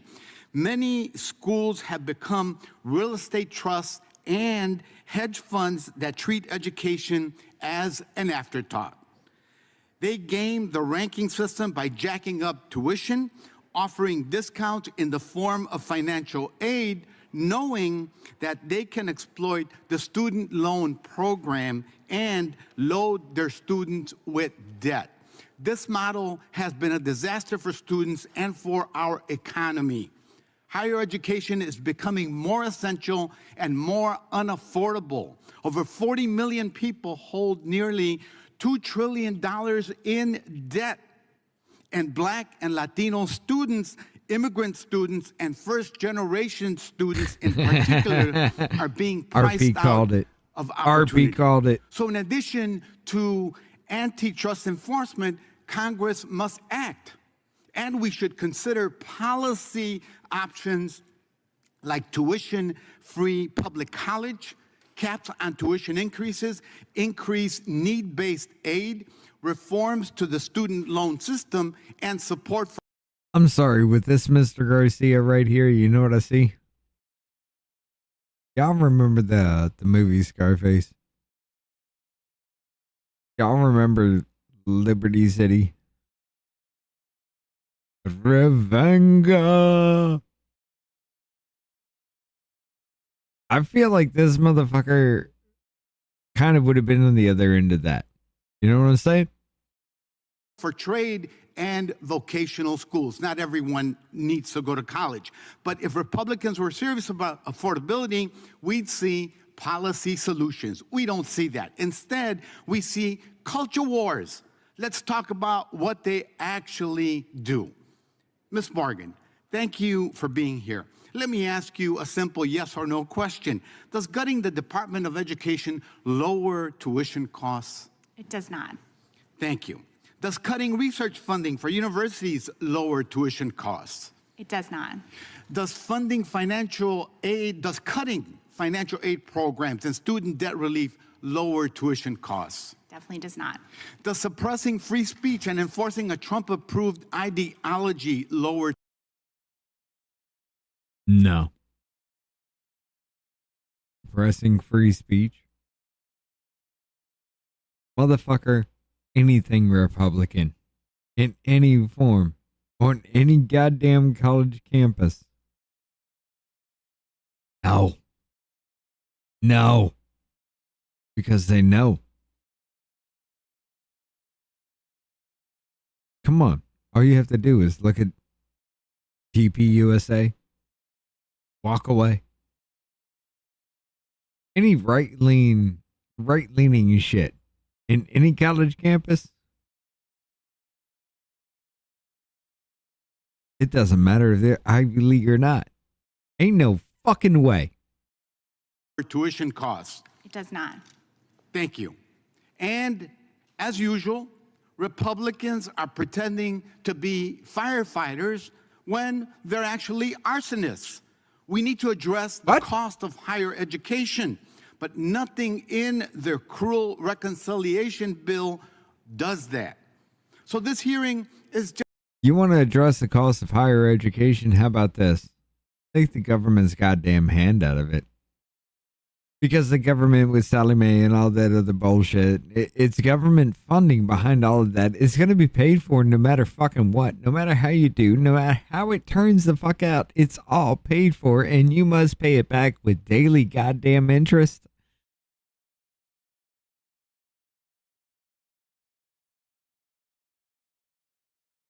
You want to end that?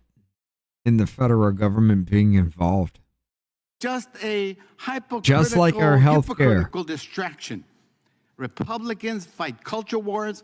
They manufacture outrage and funnel taxpayer dollars to billionaires and to ICE while defunding higher education, programs that help working class students, those that I represent in Congress, and other vital resources for our community. Those that I represent in Congress. Notice that he did not say citizens. Those that you represent in Congress. How many illegals do you represent that are on the census that shouldn't be there simply because they actually exist, but they're not citizens? Working families and our communities deserve better. Thank you, and I yield back. Gentleman yields back. You exist because there are way too many people that are counted on the census. Your seat exists because of them. Gentleman from North Carolina is now recognized. I'll make for that 5 statement. minutes. I don't give a Thank you, shit. Mr. Chairman, and thank you to all of you that are on the panel today for your testimony. We've been in and out of other committee meetings, but I did have the privilege of reading your written testimonies in advance, and I do want to just ask you a couple of questions. You know, for decades, elite universities were protected by the antitrust exemption under the understanding that they were going to provide these need-blind financial aid, which they arguably are not. And so, Mr. Martin, I want to go to you first. In your view, did the exemption Hank do Johnson is anything next. meaningful to bring down colleges' costs And then Jim to Jordan. make colleges' expense more accessible? I've not studied that, Let's kick Congressman, this but up. I'm aware of nothing. Okay. May begin. Ah, Morning, god Chairman damn it. Fitzgerald. You're an asshole. Els Garcia. Yeah, here we go. Questions. You know, for decades, elite universities were protected by the antitrust exemption under the understanding Thank you for the super sticker. Whoop! That's what I'm talking about. Appreciate you. that they were going to provide these need-blind financial aid, which they arguably are not. And so, Mr. Martin, I want to go to you first. In your view, did the exemption do anything meaningful That's to what bring I'm down saying, colleges' Jennifer. costs Hageman to held back. make colleges' expense more accessible? I've not studied that, Congressman, but I'm aware of nothing. Okay. We really, I think, have seen what 30 years of colluding about the financial aid formulas did to college affordability and accessibility, but the exemption expired in 2022. So my question again, Mr. Martin, would be to you, if we want students to be offered the best college experience at the lowest possible price, should Congress enact another antitrust exemption like Section 568 or force the schools to compete against one another? As an antitrust lawyer, Congressman, the free market is generally the best tool for solving problems of prices. Well, Yeah. I too, I believe that competition would play a role in bringing To down a college certain costs. extent. And we have data from the last 30 years that the antitrust exemption only succeeded in making our elite institutions more elite and further remove the needs of everyday Americans. So thank you for your response. I want to go to Mr. Shea. And Mr. Shea, you caused quite a stir with your email to Brown's employees. Your efforts to shine a light on Brown University's excess mirrors our fight in Congress to cut wasteful spending as we're dealing with it day in and day out. Can you, I don't want to give you a chance to explain your motivation for shining a light on what you describe as administrative bloat.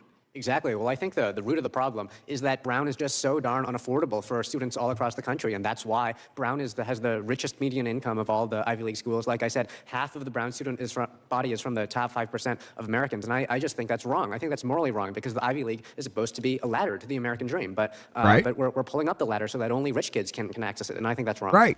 And I noticed in your written testimony that you pointed out there's roughly a ratio of 1 administrator for every 2 students.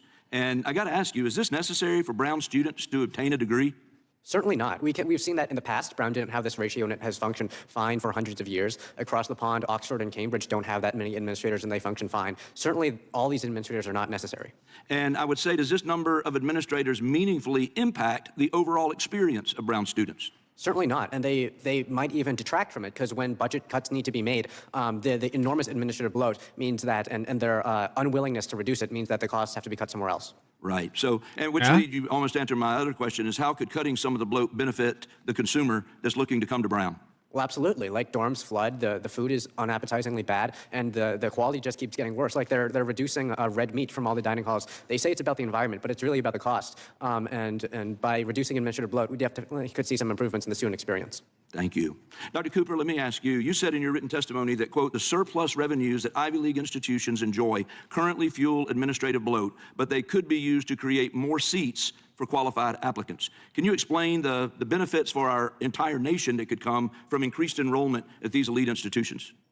Absolutely. Right now, if you look at elite institutions graduates, they are vastly overrepresented in the elites of business, politics, and media. And if we were to expand Ivy League undergraduate colleges to more students, that would enable more students to get their foot in the door for this pipeline and enable, a greater diversity of folks in those elite positions. So I would love to see Ivy League institutions use their endowments to use all the money they're currently spending on administration to expand and create opportunity for more of those students. Well, thank you. And thank you to all of you for shining the light that you're shining today. And Mr. Chairman, with that, I yield back. Gentleman yields back without objection. I ask unanimous consent to enter into the record the following. A press release from the Department of Justice titled Consent Decree Settles Charge of Conspiracy to Restrain Price Competition on Financial Aid Against Major Universities, and an article by Saja Sarda titled How to Crush the Ivy League Cartel, and finally a document number 753-18 filed in the case of Henry versus Brown University on December 16th, 2024. We now recognize the gentleman from Georgia for 5 minutes. Thank you, Mr. Chairman. Let's be clear, everybody. There is no 568 antitrust exemption, thanks to the Biden administration. And as far as Mr. Xi's testimony is concerned, Brown did not discipline Mr. Xi, contrary to his report. And also, Mr. Xi's numbers in terms of administration staff for Brown University are incorrect. So, and I'm surprised that you would pull up the last. Just because I say it's incorrect, because Guam is going to capsize, ladies and gentlemen. For students who are going to regular universities and colleges, prevent them from getting financial aid, that's crazy. But at any rate, Donald Trump and his MAGA Republican supporters in Congress are attacking our elite institutions. You know what? This is giving his ass way too fucking much credit. I'm sorry. Higher learning, because these institutions and others produce the critical thinkers who stand opposed to the global trend towards authoritarianism and dictatorship, which Donald Trump and MAGA represent. They say this hearing is about 8 Ivy League institutions and the cost of higher education, but that is just a facade. This is really about Trump's war on facts, debate, and truth. This is Trump's attack on academia, which comes straight out. You go to normal speed. It's goddamn. What the fuck are you saying? Universities are full of smart, young, engaged people, and the institutions are committed to freedom of I only sped it up a quarter. Inquiry and diversity of thought. Universities provide independent sources of information and accountability. Indeed, individuals with higher levels of education are less likely to be tricked by authoritarian appeals. So any autocrat or dictator who wants to exercise limitless, arbitrary power sees independent institutions of higher education as a threat. After all, Donald Trump can't replace our democracy with a dictatorial regime. if the people are smart enough to recognize that he is a threat to freedom, liberty, and justice, which our democracy guarantees. So, hold on.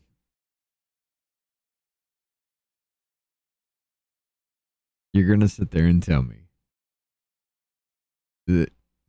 that because Donald Trump doesn't want us as American taxpayers to pay for everybody else overseas that they need to, while they stifle their own thing, their own situation, to make it look like they're not really just like bare bones minimum. And all these Ivy League fucking schools, because people give money to the schools. I understand the cartel's point of this.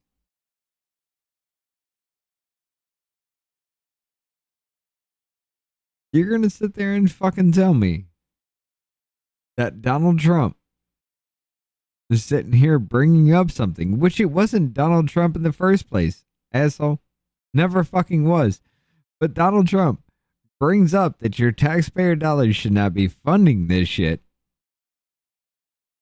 It's an assault on democracy. Well, I'm just capsized, ladies and gentlemen. Dr. Morgan, I believe that academia is inextricably tied to our democracy and to our liberty.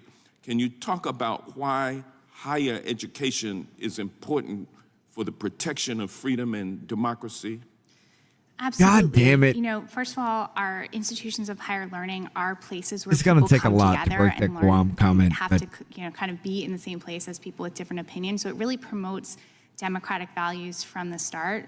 But to your point, universities can also be a place of free inquiry that can result in, you know, information that can oppose or point out flaws in larger societal trends or political trends. So they can be really important voices in our societies. They're also places that produce research that can help us better understand what's happening in the world around us, including what's happening, the kind of effects of the negative changes that a presidential administration might be putting in place. So they're incredibly important to our democracy and to our society. Thank you. As a lawyer, I've watched with horror as a number of law firms bent a knee and succumbed to Donald Trump's unlawful pressure campaign. But I'm proud of the brave firms that chose to stand up for the rule of law. Now, as Trump goes after the universities, I'm equally concerned. In March, Columbia University caved to Trump's demands when the administration threatened to yank away $400 million in federal funding. Yet, more recently, Harvard is showing backbone in rejecting Trump's demands. Dr. Morgan, why is it important that universities stand up against the administration's attacks? And conversely, what would happen if universities succumbed and started towing the line for this administration? Yeah, I think it's incredibly important that universities follow the law, but do not submit to demands that have nothing to do with their legal requirements. You can see in the attacks on Harvard and the kind of proposed solutions from the Trump administration that they're looking to really control the minutia of the decisions at those colleges. That's not an appropriate role for the federal government to take. I think the other thing that's important to understand here is that other universities are going to take their cues from what these much better resourced institutions are able to do in terms of standing up to the administration. So it's really important for those universities that have the resources to do so to take a stand. So attacking elite institutions is a canary. the universities that get paid by your taxpayer dollars must take a stand against waste, fraud, and abuse, because Orange Man is trying to save you money. In the coal mine. That's right. All institutions of higher learning are under attack. That's right. Thank you. With that, I yield back. Gentleman yields back. Now recognize the chairman of the full committee, Mr. Jordan, for 5 minutes. Thank you, Mr. Chairman. Mr. Shea, what did you say tuition was again at Brown, annual tuition? It's $93,064 in direct costs. 93, and that doesn't count room and board and books and everything. That's just tuition, right? No, that's including room and board. That's everything? Okay, $93,000. How many students you say again was at Brown? Over 7,000, I think you said? 7,000. Yeah, so that's a lot of money coming in. Maybe it could be 93,000. $100,000 a year. Let's round it up. $100,000 a year is 7,000 fucking students.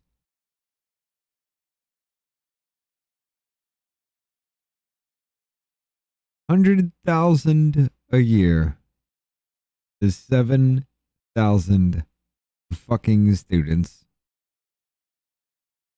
some grants, it could be some aid, it could be some, loans, whatever, but 93,000 times 7, it's like $700 million coming into Brown every year. And you asked a fundamental question, sort of simple question. You asked the question, where the heck's all the money going, right? And you said, maybe I'll check the administrators. How many administrators have? And you said, I think the number you said was 38 or 3,805, is that right? Yep. And then you sent a 3,805 out of 7,000 fucking students.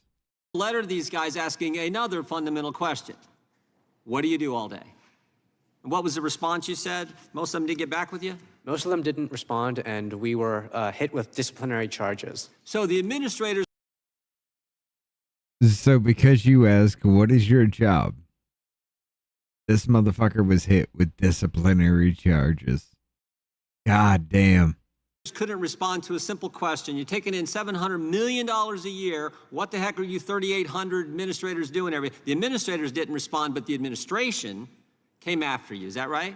That's right. When you investigate the administration, it turns out they investigate you back. Yeah, and it was interesting to me because the ranking member of the full committee and the ranking member of the subcommittee talked about academic freedom and the First Amendment. You were asking these questions on behalf of a student news publication, right? Right. Was it Brown, what's the name of your paper? Brown Spectator? Yep. And they come after you. Why do you think they did that? Why did they come after? Well, first of all, what did they come after you about? What did you allegedly do wrong?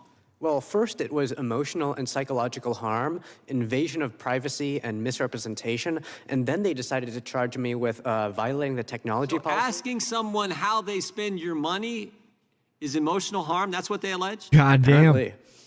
And then what happened in the investigation?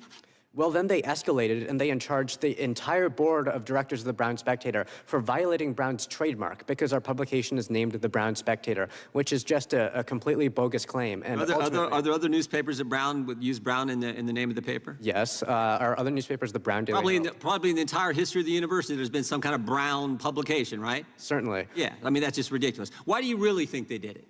Why did they really come after you? I think that they were upset that we unveiled the rot that was going on. All these administrators with pretty useless jobs, and that's certainly one reason they were mad at you. But I think it's probably more. I think they were trying to make sure no one else would do it in the future. That's always the way it works. The left comes after people. They want to chill speech so it doesn't happen again. Do you think that was part of their motivation? I think that certainly was true, but it backfired terribly. Sure did, because you're brave enough to keep talking. You can come here and testify. So God bless you for doing that. Now you can. I want y'all to really fucking understand. It was Jim Jordan and James Comer that let Hunter Biden go. All he had to do, contempt of Congress charges dropped. All he had to do was reschedule and show up for a closed door transcribed interview. That's it. To make the contempt of Congress go away, where he spat in your fucking eyes twice. And they said, you don't have to go to jail. Just come talk to us behind closed doors. I'll direct this to you, Mr. Martin. You can have a bloated bureaucracy when you're colluding on price and making sure you're not competing on price with other similarly situated institutions. Is that right, Mr. Martin? Yes. And you're not supposed to do that, are you, according to the law? Is that right, Mr. Martin? To collude on price, it's per se unlawful. It's per se unlawful. And you can also have bloated bureaucracy when you collude on price and you limit output, you limit class size. Is that right, Mr. Martin? That's correct. And do you think that's going on at these? There's a third one. You can also do all this if you engage in perfect price discrimination, where you get all this information on the student and their families, what they make, where it goes, what they owe, what their retirement is, all this information. You can say, that student can pay this amount, and you'll take it right to the edge where they can pay and get perfect price discrimination. So when you do those three things, you can afford to have 3,805 administrators for 7,000 students. Is that right, Mr. Martin? You make an excellent point. The more perfect the information, the more perfect the collusion can be, algorithmically or otherwise. Of course, and that's exactly what's going on. Is that right, Dr. Cooper? The evidence is certainly consistent with that, yes. That's what the evidence shows. And yet the other side says, oh, how dare Mr. Fitzgerald have this hearing? You got to be kidding me. They tried to chill the speech of a news publication at the university for a student they're supposed to be serving, asking a simple and fundamental question. And they want to chill that because they don't want anyone to look under the covers and see that they're colluding on price, they're limiting output, and they're doing perfect price discrimination. Imagine that. Imagine that. And we're not supposed to have a hearing? Holy cow. I want to thank the chairman for doing the hearing. I want to thank all of you for testifying. And Mr. Shea, thank you for stepping forward and letting the country know what's going on at these elite universities. Will the gentleman yield for a quick question? I yield back to the chairman. I'll yield, dude. You got... Well, I just wonder if your feelings are the same about the attacks on a private student publication called the Harvard Law Review taking place by the Trump administration right now. Well, I think the chairman or the ranking member knows that you and I have been strong defenders of the press. We have co-sponsored together the Press Act, defending the press. I will continue to do that, but I'm focused on the situation in front of us In other words, you don't know what he's bringing up, because neither do I. today, Mr. Shea at Brown University. I'm with you. Hold the thought, and more power to the free press at Brown and at Harvard. God bless America. Gentlemen's time has expired. That concludes today's hearing. We want to thank our witnesses. I have a unanimous consent request. Oh, Mr. Nadler has a UC request. Thank you, Mr. Chairman. I ask unanimous consent to enter into the record an article entitled Ivy League Schools Financial Aid from the Ivy Coach Daily. And it says, moreover, while the sticker price at the Ivy League schools is high, about $90,000 per year, roughly half of the students receive financial aid with average awards covering 2/3 or more of the cost. The vast majority of students from Ivy League schools graduate with no loans. Half of the Ivy League schools offer a completely free education to families whose incomes are $75,000 or less. Is that the title or the whole article? That's the whole article. Yeah.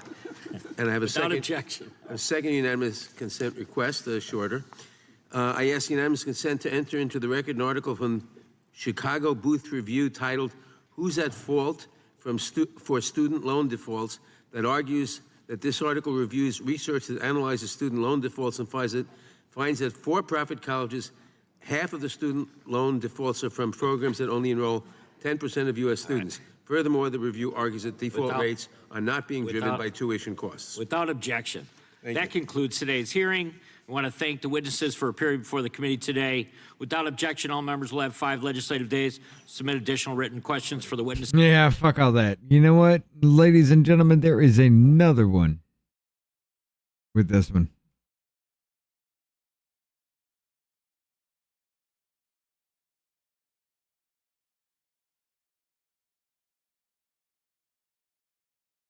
Let's go back. I should have just clicked on the name, but I'm a dick.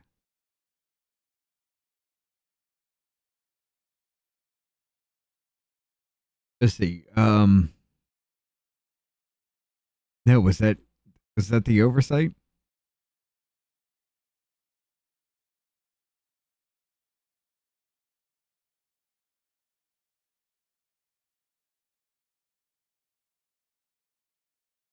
Remember when Joe Biden told the... Just shut up, Comer.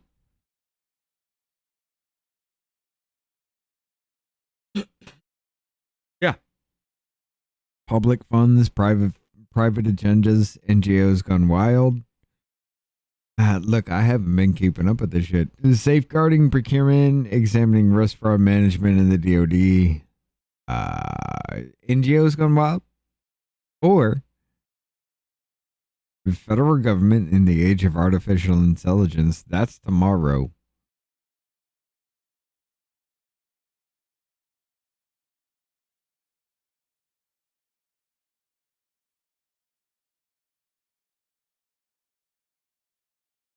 What do you have tomorrow lined up?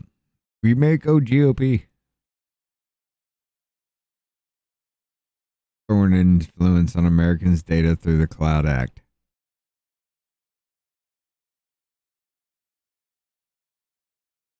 Oh, goddamn. All right, Judiciary or GOP tomorrow. That's going to be a throw-up situation. We're going to do one more. Then we're going to... look, I'm just going to be fucking honest with you guys. It's been one hell of a slow news week. It was actually great that this actually come in here because I don't know what I would be talking about if it wasn't for this. However, we're going to give Thursday. And then we're going to do Friday, and we're going to do a weekly wrap-up kind of situation for Friday. Thursday, we are going to do a judiciary. I don't know if judiciary oversight. It's when we're going to do one more. I'm going to decide tomorrow whatever the fuck I want to bring, whichever the fuck I want to hear in my time frame anymore. But I appreciate every single fucking one of you, all the super chats, all the rumble rants, and I hope to hell y'all enjoy the Canadian shenanigans that follow after this when I raid y'all motherfuckers over there. But y'all have a good night, and we will see you again tomorrow. Comes a president. We can't start our own little business here. That's all I need. I'll make it happen with some work and belief. Know what I want, so I'll take it on. I've made mistakes, but mistakes make you strong. Let's break it down for a minute. I want the crown, I'm gon' get it. You hear me loud, man, I'm winning. Yeah, Charlie Sheen will be grinning. These ladies know that I'm sinning, and this is just the beginning. I'm closing in the night inning. There ain't no point in resisting. Living life like a dream, live it right, that's the thing. Every night got a team, I've been tied to the scene. Out on stage, here on screen. Okay, it's a dream, and I pray as a team. One day it'll be me. If I want it, then I'll get it. Head down, don't regret it. Push myself to the limit. If I play it, then I win it. I'm just saying, I'm just living for today. For a minute, I don't stay. I just visit, have no shame. I admit it. Looking to see if I succeed, to see if I believe. They're looking up to me. They want the best of me now, best of me now, best of me now, best of me. They want the best of me now, best of me now, best of me now, best of me.